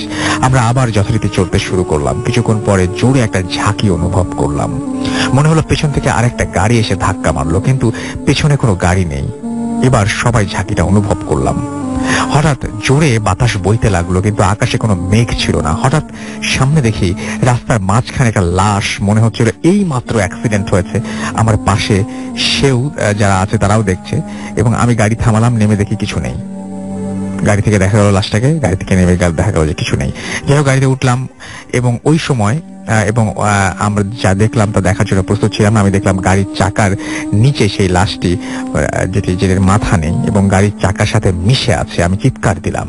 আমার চিৎকার শুনে বাকিরা নেমে আসলো এবং তারাও এসে একই ঘটনা দেখে। যাই হোক, দোয়াদুরুদ যে যাই জানি, চোখ বুঝে তাই পড়া শুরু করলাম। তারপর চোখ খুলে দেখি কিছু নেই। তো আমরা আবার রওনা দিলাম। এই সময় আমরা আমাদের গন্তব্যে পৌঁছালাম, কিন্তু সেই রাতের ব্যাখ্যা আজও পাচ্ছি না। এই ছিল আমার কাহিনী। ভালো লাগলে পড়ে শোনাবেন। অর্থাৎ আপনারা বুঝতেই পারছেন যে ব্যাপারটা ঘটেছে সেটা হচ্ছে যে যখন তারা এমনি নর্মালি গাড়ি থেকে দেখছিল, তখন দেখলো যে একটা অ্যাক্সিডেন্ট হয়েছে, একটা লাশ দেখা যাচ্ছে। নামার পরে দেখলো যে কিছু নেই। কিছুক্ষণ পরে তারা সবাই মিলে একসাথে দেখলো যে গাড়িটা নিচে একটা লাশ রয়েছে, যে লাশটার মাথা নেই এবং সেই মাথাটা লেফটে রয়েছে চাকার সাথে, এরকম কিছু একটা। এবং কিছুক্ষণ পরে দোয়া দুরুদ পড়ে তারা যখন বুঝতে পারলো যে কোনো একটা ভুল হচ্ছে, দোয়া দুরুদ পড়ে যখন আবারও তাকালো, তখন দেখলো কিছু নেই। সো মানে মানুষের জীবনে কত উইয়ার্ড ঘটনা ঘটতে পারে, কত অদ্ভুত ঘটনা ঘটতে পারে, এটার কোনো শেষ নেই আর কি। আমাদেরকে দেখতে পাচ্ছি যে তুরাজ রাব্বি লিখেছেন আই লাইভ ভূত এফএম, এবং এটা তার প্রথম এসএমএস। সজীব আমাদের চিটাগাং থেকে এসএমএস করেছেন। মাজেদ হাসান আমাদের এসএমএস করেছেন যাত্রাবাড়ি থেকে। থার্ড স্টোরিটা জোস ছিল এবং ব্ল্যাক ম্যাজিকের স্টোরিজ তার জোস লাগে। আজকে আমাদেরকে বলেছিলেন এতক্ষণ ধরে ভাইয়া একটু আগে বলছেন ব্ল্যাক ম্যাজিক নিয়ে। ব্যাপারগুলো এত সহজ না, বেশ কঠিন, এবং মানে উপলব্ধি করাটাও বেশ কঠিন। এবং আমার কাছে অনেক জায়গায় বুঝতে সমস্যা হচ্ছিল এই কারণে যে মানে যারা ফেস করেন তারা আসলে যেভাবে বুঝতে পারেন, এটা আসলে বাইরের মানুষজন ঠিক ওইভাবে উপলব্ধি করাটা খুব ডিফিকাল্ট। আমাদেরকে এছাড়াও দেখতে পাচ্ছি ফারজানা এসএমএস করেছেন সাব্বির, এবং আমাদেরকে এসএমএস করেছেন দেখতে পাচ্ছি আবু বকর। সাব্বির লিখেছেন যে এটা আগেও পড়া হচ্ছে, তাই নাকি? আমি তাহলে সেকেন্ড টাইম আবার পড়ে ফেলেছি, সরি। আমাদেরকে এছাড়াও গাজীপুর থেকে এসএমএস করেছেন, সিক্সথ স্টোরিটা অসাম। রায়হান খুলনা থেকে আমাদের এসএমএস করেছেন এবং তিনিও জানিয়েছেন যেটা পড়া হয়েছিল। আচ্ছা, তাহলে আমি ভুল করেছি, একই জিনিস দুইবার পড়ে ফেলেছি। সজীব চট্টগ্রাম থেকে এসএমএস করেছেন আমাদেরকে দেখতে পাচ্ছি। এছাড়াও আমাদেরকে নামটা পড়তে পারছি না, জিনাত আমাদের এসএমএস করেছেন আমাদেরকে সোহাগ। এছাড়া আমাদের এসএমএস করেছেন সাদমান সহ আরো অনেকে। যাই হোক, আমরা একটা অডিও ক্লিপ শুনে আসবো, হ্যাঁ, এবং অডিও ক্লিপ শুনে এসে আমরা আবারও নতুন অতিথিদের নিয়ে আসবো। সেই পর্যন্ত আশা করছি আমাদের সঙ্গেই থাকবেন। স্টে টিউনড রেডিও ফুর্তি এন্ড ডোন্ট স্টপ দ্য ফুর্তি।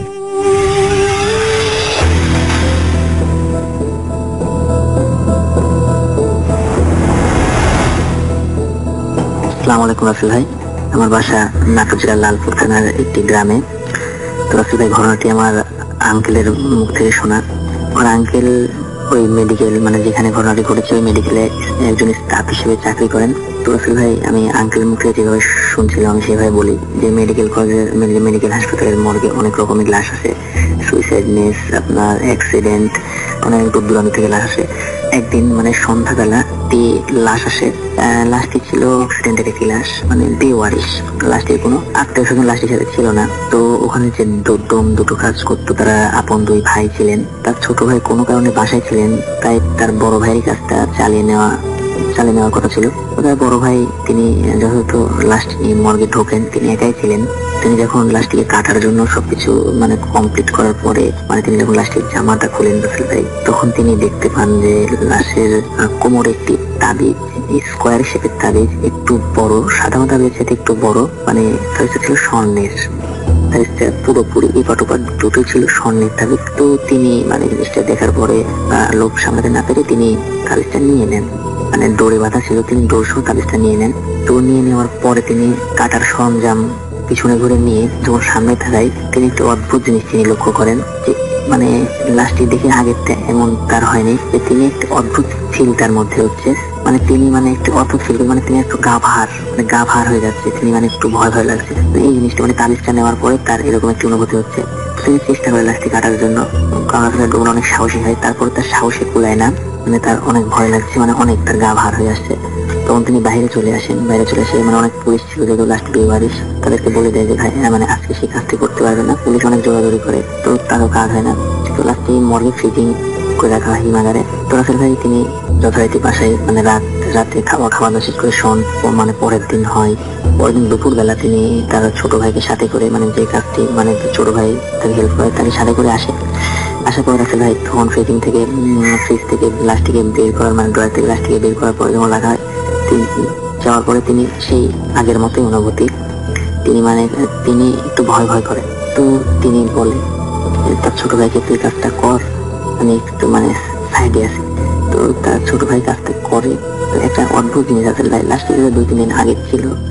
তারপর লাশটি যখন কাটা হয়, লাশটির অসংখ্য ক্ষত ছিল, অ্যাক্সিডেন্টের লাশ, তাজা মানুষের রক্তের মতো রক্ত মানে তার গা থেকে ধুয়ে পড়তে থাকে লাশটি কাটার পরে, এরকম একটা ব্যাপার। আর তার মানে একটা সবচেয়ে অদ্ভুত ব্যাপার এটা, তার চোখ দিয়ে অপুরন্ত পানি ঝরতে থাকে, বাম চোখ দিয়ে। ছোট ভাই এটা দেখে একটু অবাক হয়, এরকম তো হওয়ার কথা না, কারণ এর আগে তিনি কাজ করছেন, মানে রক্ত ঝরা তো একদমই ইম্পসিবল। আর চোখের পানি, এটা তো একটা অন্যরকম ব্যাপার। আসলে তার বড় ভাই তো জিনিসটা বুঝতে পারেন যে আসলে মানে হয়তো বা এই জন্য এটা হচ্ছে। তো তার বড় ভাই মানে ভয় আসলে ঘেমে যায়, কাঁপতে থাকে। যদি ভাই তোমার কি হয়েছে, তখন বলবেন কিছু না। একদম লাশটি কমপ্লিট করার পরে আসলে ভাই লাশটিকে ফ্রিজিং করা হয়, যেহেতু লাশটির কোনো আত্মীয় স্বজন ছিল না। তো ফ্রিজিং করা হয়। তো আসলে ভাই ফ্রিজিং করার পরে তাৎক্ষণিক পরে আরেকটি লাশ আসে। তখন তার 2 ভাই লাশের কাছে যায়। তখন আসলে একটা আশ্চর্যজনক ঘটনা, তার বড় ভাইয়ের মানে যে কাগজটা নিয়েছিল তার কোনো অনুভূতি হচ্ছে না। এই লাশ মানে অন্য একটা লাশকে দিলে কোনো অনুভূতি হচ্ছে না। রাসেল ভাই মানে আগের মতো জাস্ট সেই কাজটা করে তিনি বাড়ি চলে আসেন। বাড়ি চলে আসার পরে রাসেল ভাই তিনি ঘুমান, মানে রাত্রে খাওয়া দাওয়া শেষ করে ঘুমান। তিনি একটি অদ্ভুত স্বপ্ন দেখেন যে তিনি বাজারে গিয়েছেন বাজার করতে, অনেক ভিড়ের মধ্যে কেউ একজন তার হাতটা খুব শক্ত করে টেনে ধরছেন, তিনি যেতে পারছে না। মানে মানে পিছনে তাকিয়ে দেখে, মানে রাগান্বিত অবস্থায় এত ভিড়ের মধ্যে কি ভাবছিল সেরকম একটা স্বপ্নের মধ্যে রাসেল ভাই পিছনে ঘুরে দেখেন ওই লোকটা লাশ, মানে ওই লোকটাই মানে সাধারণ মানুষের মতো লাশে লোকটার খালি গা ছিল, সাদা লুঙ্গি পরা ছিল, তাকে বলছে যে আমার জিনিসটা আমাকে দিয়ে দে। স্বপ্নের মধ্যে তখন রাসেল ভাই তার অদ্ভুত ভাবে চোখটা কোমরে যায়, লোকের দেখে তাবিজটা নাই, আমার জিনিস আমাকে দিয়ে দে, এরকম একটা কথা বলে অনেক রাগান্বিত ভাবে। লোকটার মুখ ছিল রাসেল ভাই, এই গ্লাসটার মুখ ছিল, তো অনেক রাগান্বিত চোখ বড় বড় করে তাকে বলে। তো তিনি লোকের হাতটা জোরে ছাড়িয়ে নিয়ে তিনি এক দৌড় মেরে বাসার উঠোনে এসে পড়ে যায় স্বপ্নের মধ্যে। সাথে সাথে তার স্বপ্নটা ভেঙে যায় এবং একটা অদ্ভুত ঘটনা সেটা হলো তিনি দেখেন যে তিনি উঠানেই পড়ে আছেন। ঘুম থেকে উঠে থাকেন তখন ওখান থেকে জোরে চিৎকার করেন ভয়ে। তখন তার ওয়াইফ আসেন এবং বাড়ির অনেকে আরো লোকের আসেন, এসে তাকে ভিতরে নিয়ে যায়। তার ওয়াইফ বলে যে কি ব্যাপার, কি হয়েছিল। তখন তিনি এই সত্যটা খুলে বলে যে আমি এই কাজটা করার পরে আমার সাথে এরকম ঘটনা ঘটছে। তখন তার ওয়াইফ বলে যে তুমি আসলে কাজটা ঠিক করোনি, তুমি যার জিনিসটাকে দিয়ে আসো। আর সেই রাতের ভাই তাবিজটার উপরে মানে আরবি উর্দু এরকম কিছু একটা অক্ষরে অনেকগুলো লেখা ছিল রাসেল ভাই। তো রাসেল ভাই তিনি মানে যথারীতি পরের দিন তাবিজটা নেন, নিয়ে লাশ মানে লাশ দেওয়ার মানে ওখানে দিতে যাবে, লাশে গায়ে পড়ে দেওয়ার জন্য তাবিজটা নিয়ে যায়। যাওয়ার পরে রাসেল ভাই অদ্ভুত ঘটনা, মানে মনটা খুলে যে ড্রয়ারটাকে তিনি খুলবেন এই সাহসটাও তার হচ্ছিল না। মানে ড্রয়ারটা করে লাশের মাঝে মানে কোমরে যে তাবিজটা দিয়ে দেবে এই সৎ সাহসটা তার হচ্ছিল না। তিনি বাইরে চলে এসে আমার বাসায় চলে আসেন। তিনি আর কোনো কাজ থাকে না, তিনি বাসায় চলে আসেন, তার ওয়াইফকে বলে এরকম ঘটনা। তার ওয়াইফ আর কিছু বলে না, মানে বলে দিয়ে দিতে, তুমি দিয়ে দেবে যেভাবে হোক তুমি দিয়ে দিও। তিনি যথারীতি ঘুমাই, আবার রাত্রে ঘুমাই। এরকম একটা স্বপ্ন দেখে তিনি আরেকটা লাশের কাজ করেছেন, তিনি আরেকটা লাশ কাটছেন। তিনি হঠাৎ করে আর জিনিস খেয়াল করেন, মানে স্বপ্নের মধ্যে রাখেন ভাই রাত্রে ঘুমানোর পর সকালে দিচ্ছে, হঠাৎ করে তিনি খেয়াল করেন সেই লাশটি চোখ খুলছে, মানে লাশটির চোখটা খুলে গেছে এবং লাশটি বলছে যে যার জিনিসটি তাকে দিয়ে দে, এতে তোর ভালো হবে, ক্ষতি হবে না। তখন তিনি মানে ভয় পায়, স্বপ্নের মধ্যে ভয় পায়, তিনি দৌড় মারার চেষ্টা করে, কিন্তু মানে হাতটা চেপে ধরে লাশটা থাকে, হাতটা চেপে ধরে লাশটি উঠে দাঁড়ানোর পর সে ওই মানে ড্রয়ারের কাছে, যে ড্রয়ারের লাশটি আছে ওই ড্রয়ারের কাছে তাকে নিয়ে গেল। এটা কিন্তু সম্পূর্ণ অন্য লাশ ছিল আসলে ভাই। তিনি মানে পরে বলতে পারেন যে আসলে এটা কোন লাশ ছিল, তার পরিচিত কোনো লাশ কাটার মানে এরকম না। স্বপ্ন দেখে তিনি ভুলে গেছেন, লোকটার ফেসটা তিনি ভুলে গেছেন। তো তাকে ড্রয়ারের কাছে নিয়ে যাওয়া হয়, হাত টানতে টানতে মানে চেষ্টাতে তাকে নিয়ে যাওয়া হয়।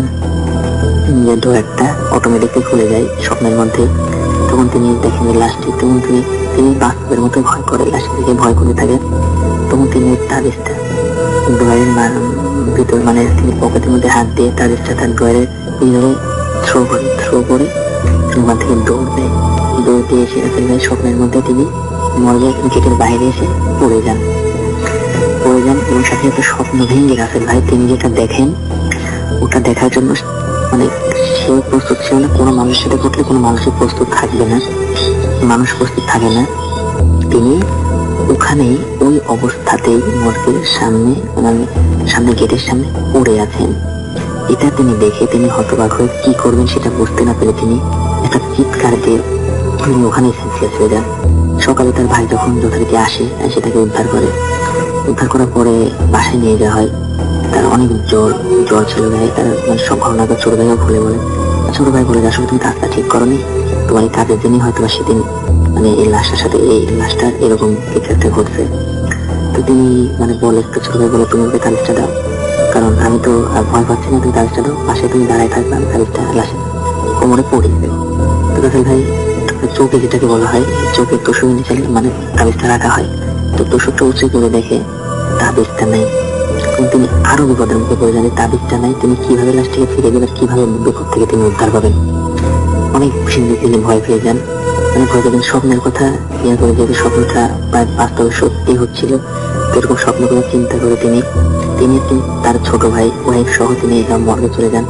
মর্গে যাওয়ার পরে তার ছোট ভাই ড্রয়ারটি খোলার পরে আশ্চর্যজনক ঘটনা দেখে রাসেল ভাই ওই লাশটির মানে কোমরে সেই তাবিজটা বাঁধা আগের মতো, সেম আগের মতো লাশটি স্বাভাবিক অবস্থায় আছে। এবং একটি সবচেয়ে বড় আশ্চর্যকর ঘটনা আছে ভাই, এর মধ্যে 2-3 দিন ঘটে গেছে, কোনো মানে তার মানে আত্মীয় স্বজন তার খোঁজ নেয়নি, কিন্তু তাবিজটা সেই মানে ওই তাবিজটা তার মাথায় থাকার পরে তার মানে খোঁজ আসে যে তার আত্মীয় স্বজন আসছে লাশটা নিতে, মানে খোঁজ হয়েছে আর কি।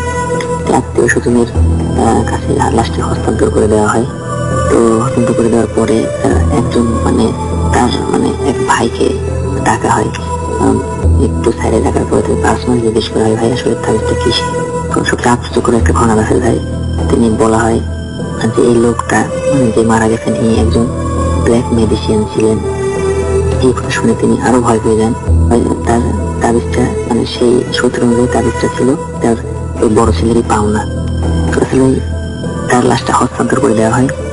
এবং এই ঘটনার পর থেকে রাসেল ভাই তার বড় ভাই এইসব মানে ডোম ছিলেন মানে লাশ কাটাকাটি সব বন্ধ করে দেন। তার ছোট ভাই এখনো কাজটি করে, আমার চাচা ওখানে স্টাফ এখনো আছেন। আসলে এটা ছিল আমার ঘটনা। আমি রমজানের শুভেচ্ছা জানাচ্ছি, অগ্রিমের শুভেচ্ছা জানাচ্ছি। আসসালামু আলাইকুম।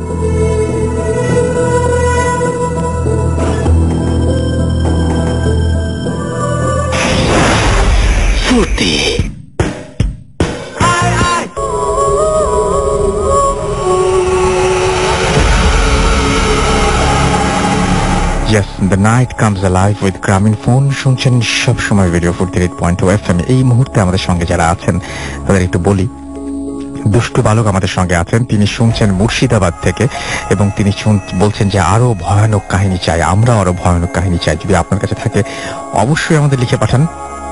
যারা শুনছেন তাদের কাছে মানে এখনকার কাহিনীগুলো এর চাইতেও ভয়ঙ্কর কাহিনী যদি থাকে তাহলে অবশ্যই লিখে পাঠান আমাদেরকে আগামী সপ্তাহের আগেই। লিখেছেন দিস ইজ লিখন ফ্রম নিউ ইয়র্ক এবং লিসনিং টু ভূত এফএম আফটার জুম্মা প্রেয়ার। ভাবা যায় আমরা কত আগে জুম্মা শেষ করছি, ওই এইমাত্র জুম্মা শেষ করলেন নিউ ইয়র্কে।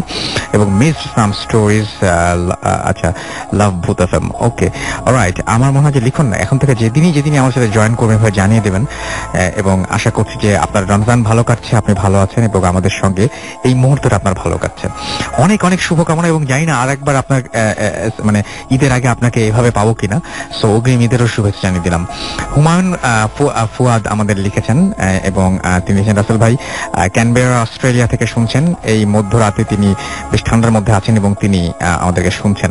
মনোয়ার সুলতান আমাদের এখানে আছেন, কোরিয়া থেকে শুনছেন তিনি আমাদেরকে এবং ভূত এফএম শুনে ভয় লাগছে তারপরেও না শুনে থাকতে পারি না, সেটা লিখেছেন। আমরা আরো পড়বো আপনাদের টেক্সট, আপনাদের যে সমস্ত ইনবক্স করছেন আপনারা সেই সমস্ত মেসেজগুলো আমরা আরো পড়বো। একটা ঘটনা পড়ে আসি এবং তারপরে আবারও আসছি আপনাদের কাছে ফিরে। তো যেভাবে লিখেছেন, যিনি ঘটনা পাঠিয়েছেন তার মতো করেই আমি পড়ছি। এটি এফএম রেডিওতে আমার প্রথম লেখা, যদি ভালো লাগে পড়ে শোনাবেন। যাই হোক, ঘটনাটি হলো সিলেটের গোপালগঞ্জ থানার একটি গ্রামে একটি পুকুরকে ঘিরে। বর্তমানে গ্রামের বাড়িগুলো পুকুরের সংখ্যা কমে গেলেও আজ থেকে 10-15-20 বছর পূর্বে ছিল অসংখ্য। তা এমন একটি পুকুরের ঘটনা। আচ্ছা, এটা মনে হয় গতদিন পড়েছি, রাইট? আচ্ছা, এটা মনে হয় গতদিন পড়েছি, আমার মনে হচ্ছে যে গতদিন পড়েছি, তো এটা বাদ দেই। আমরা চলে যাই আমাদের অতিথির কাছে এবং তার মাঝখানে অতিথি গল্প বলার সাথে সাথে, ঘটনা বলার সাথে সাথে আমরা আপনাদের যে সমস্ত পাঠানো যে সমস্ত মেসেজগুলো রয়েছে সেই মেসেজগুলো কালেক্ট করবো। আমরা চলে যাই আপনার ঘটনা। আপনার নামটা একটু প্লিজ বলবেন, কোথা থেকে এসেছেন, তারপর আপনার ঘটনায় যাবো। আসসালামু আলাইকুম লিসনার্স, আমি আলামিন, আমি এসেছি যাত্রাবাড়ি থেকে।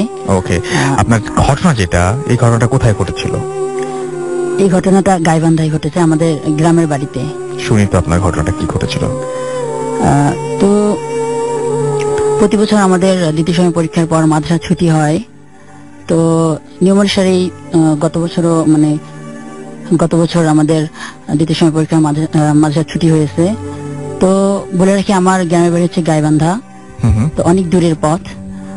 দেরি না করে আমি বেরিয়ে পড়ি। তো যেতে দিয়ে আমার প্রায় 6-7 ঘন্টা লাগে। সন্ধ্যার পর বাসায় গিয়ে পৌঁছলাম। গরমের দিন ছিল, অনেক টায়ার্ড লাগছিল, তাই গোসল করে খেয়ে দিয়ে তো শুতে যাব। আমি একটু আমার বাড়ির বর্ণনাটা দিয়ে নিচ্ছি। আমাদের পূর্ব দিকে ছিল 2টা রুম আর উত্তর দিকে ছিল 2টা রুম।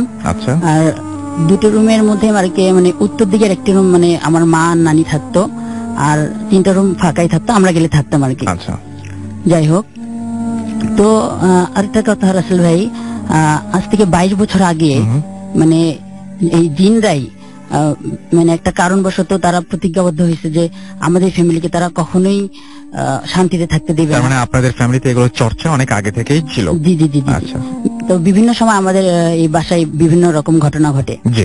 তো এই ঘটনাগুলো বেশিরভাগ সময় ওই পূর্ব দিকের রুমেই বেশি ঘটতো। তো যাই হোক, আমি খাওয়া দাওয়া সেরে আমি মার পাশের রুমে, যেটা মানে উত্তর দিকের রুমে থাকতে যাই।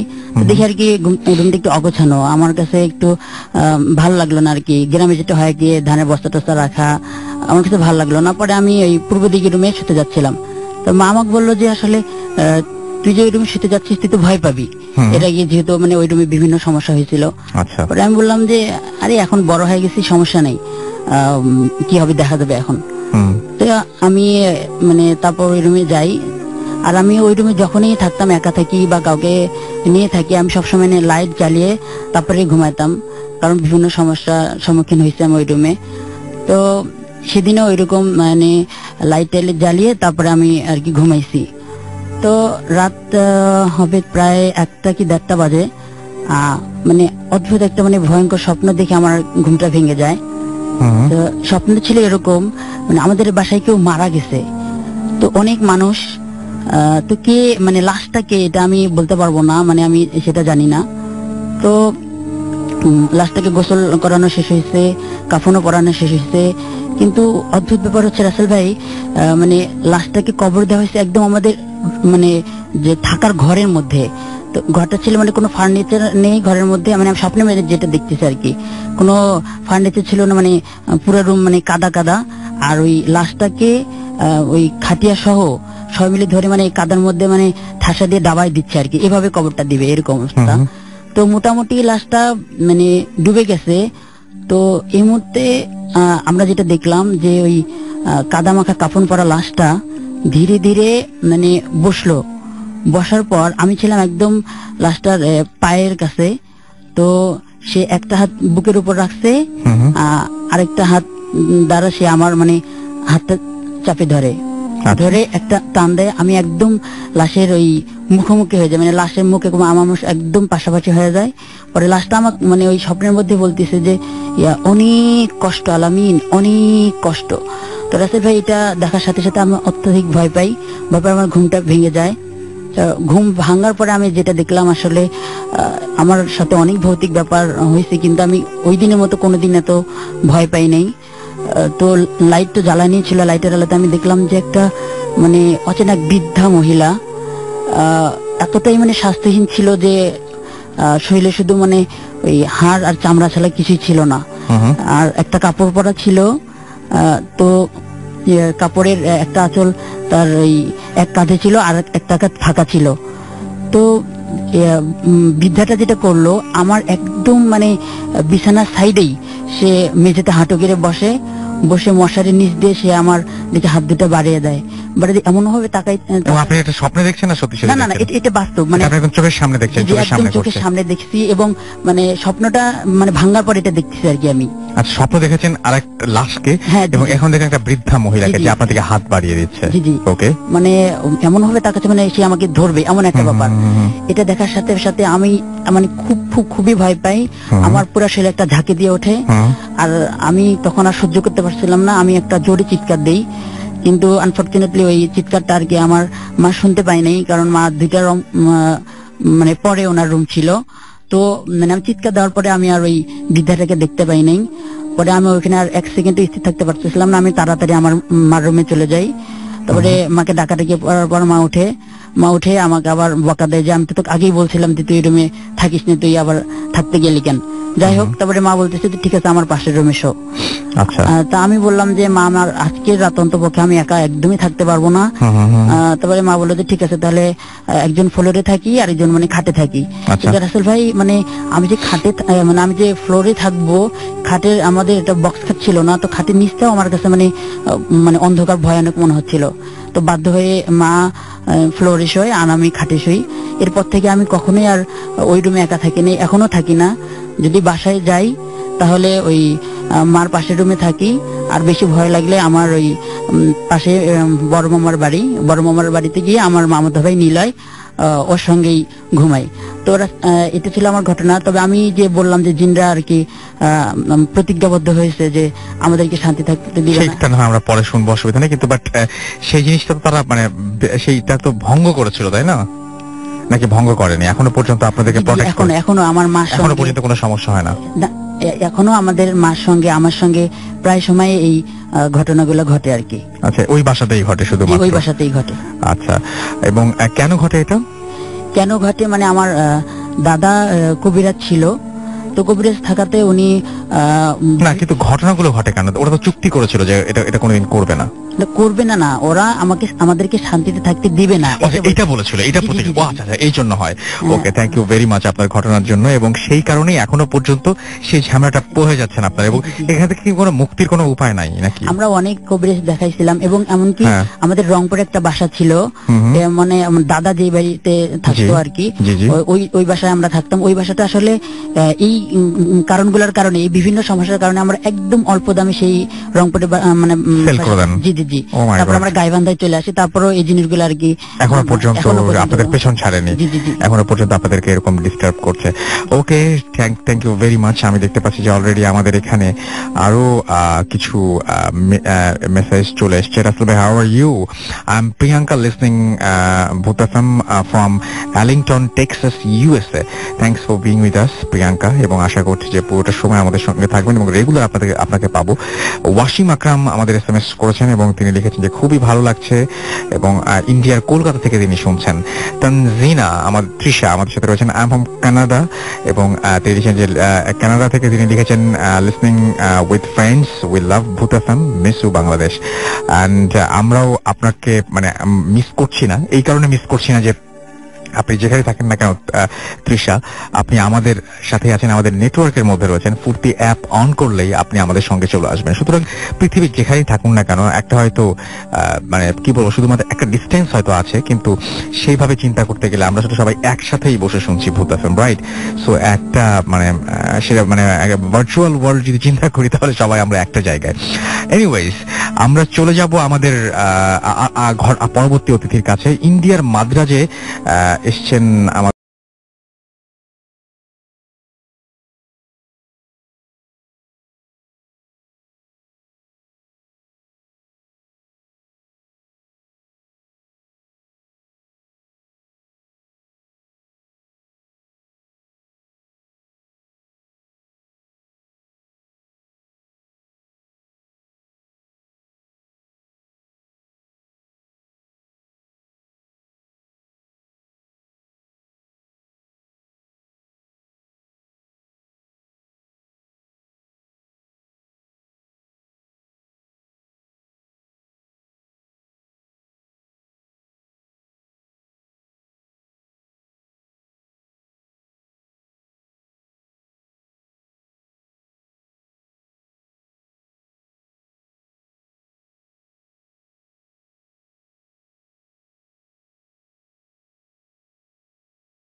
আমাদের একজন লিসেনার এবং সেইখান থেকে তিনি আমাদেরকে শুনছেন।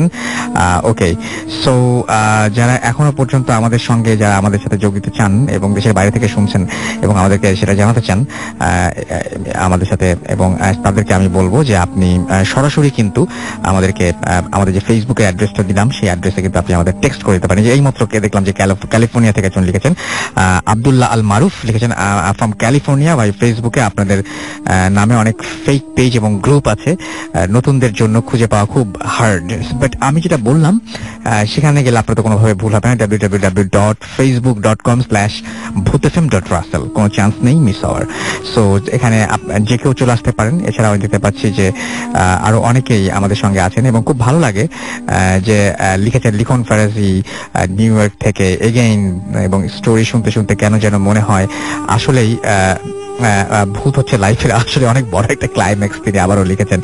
আর ইন্ডিয়ার মাদ্রাজের কাজে যিনি আসছেন তার নাম হচ্ছে ইন্দ্রজিৎ সরকার, রাইট? ওকে, সো তিনি এখনো টাইপ করে আছেন, আমি দেখতে পাচ্ছি। ইন্দ্রজিৎ সরকার ইন্ডিয়া থেকে, ইন্ডিয়ার লালগোলা থেকে তিনি লিখছেন। আর আমি বারবার করে বলছি ট্রিটমেন্ট মিস করছিলাম, জিলান হাসনাত কিয়াস তিনি আসছেন। অলরাইট, আমরা চলে যাব। আচ্ছা, জাপান থেকে একজন আছেন আরিফ হোসেন শাওন, জাপান থেকে আমাদের শুনছেন। অলরাইট, সো কত ভালো লাগে। নুসরাত জাহান আমাদের সঙ্গে আবারও নিউ ইয়র্ক থেকে আমাদের সাথে আছেন, এবং আমার কাছে অনেক ভালো লাগছে আপনারা যে এভাবে পার্টিসিপেট করছেন, এবং মনে হচ্ছে যে আমাদের এই ভয়ের দুনিয়ায় আমরা সবাই একসাথে আছি। যাই হোক, একটা ছোট্ট বিরতি নিয়ে আসি, বিরতির না আমাদের পরবর্তী অতিথির কাছে চলে যাই। বিরতি নিয়ে ঝাড়ি খেতে চাই না, আজকে এমনিতে মাসুম নেই। তো আমার মনে হয় যে আমরা আমাদের পরবর্তী অতিথির কাছে যাই এবং তার ঘটনা শুনি।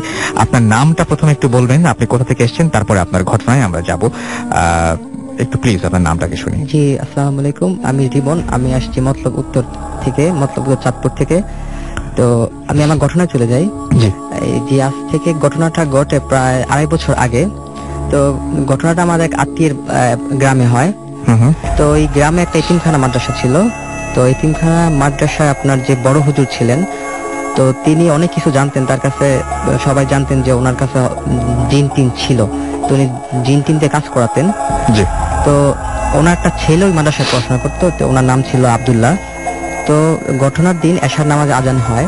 তো এশার নামাজে আজান হওয়ার পর যে ওনারা যে এতিমখানায় পড়াশোনা করতেন, তো এতিমখানার পাশে মসজিদ ছিল। তো ওনারা এই এতিমখানা থেকে মসজিদে যাবে নামাজ পড়ার জন্য, তো সবাই উজু টুজু করে মসজিদে যায়। এক পর্যায়ে দেখা গেছে যে ওই হুজুরের ছেলে আব্দুল্লাহ আর একটা মাদ্রাসা স্টুডেন্ট তারা উজু করতে যায় আর কি। তো উজু করতে লেট হওয়াতে ওই মাদ্রাসা স্টুডেন্টটা বললো যে যেহেতু নামাজ শুরু হয়ে গেছে তো তুমি থাকো, আমি মসজিদে যাই। হ্যাঁ, তো ও উজু করতেছে, তো ওই স্টুডেন্টটা মসজিদে চলে যায়। যাওয়ার পর ওরা নামাজ পড়তেছে। তো নামাজ পড়া অবস্থায় সবাই একটা জিনিস ফলো করলো যে হুজুরের ছেলের বয়স ছিল 8-10 বছর এরকম। 8-10 বছর ছেলে হঠাৎ করে যদি কোনো নামাজ পড়তে পড়তে নোটিস করলো জিনিসটা, তাই তো? হ্যাঁ, যে 8-10 বছরের ছেলে যদি ভয়ঙ্কর কিছু দেখে হঠাৎ করে, যেরকম একটা আওয়াজ করে ভয়ে, ওইরকম একটা আওয়াজ সবাই শুনতে পেলো। তো ওনারা ভাবলো হয়তো বা আশেপাশে কোথাও থেকে এটা আসছে। ওনারা অত একটা কেয়ার না করে তার নামাজ কমপ্লিট করে আবার এতিমখানায় যায়, মাদ্রাসা যেয়ে তারা আবার পড়াশোনা স্টার্ট করে। তো হুজুর এক পর্যায়ে যেটা দেখলো যে তার ছেলে ওখানে নেই, সবাই এখানে আছে, তার ছেলে ওখানে নেই। তখন উনি সবাইকে জিজ্ঞাসা করলো যে আব্দুল্লাহ কোথায়। তখন ওই যে স্টুডেন্টটা ওর সাথে ছিল অজুখানায়, ও বললো যে হুজুর এরকম আমি আর ও একসাথে অজু করছিলাম, তো আমার অজু করা হয়ে গেছে, এজন্য আমি ওর রাইখেই মসজিদে চলে গেছি। ও অজু করতেছিল, তো লাস্ট ওর সাথে আমার ওই জায়গায় দেখা হয়। তো তিনি সবাই মিলে ওই অজুখানায় খোঁজ করে, ওখানে তাকে পেলো না, মসজিদেও পেলো না। আশেপাশে সবার মধ্যে একটা আতঙ্ক চলে আসছে যে কোথায় গেল।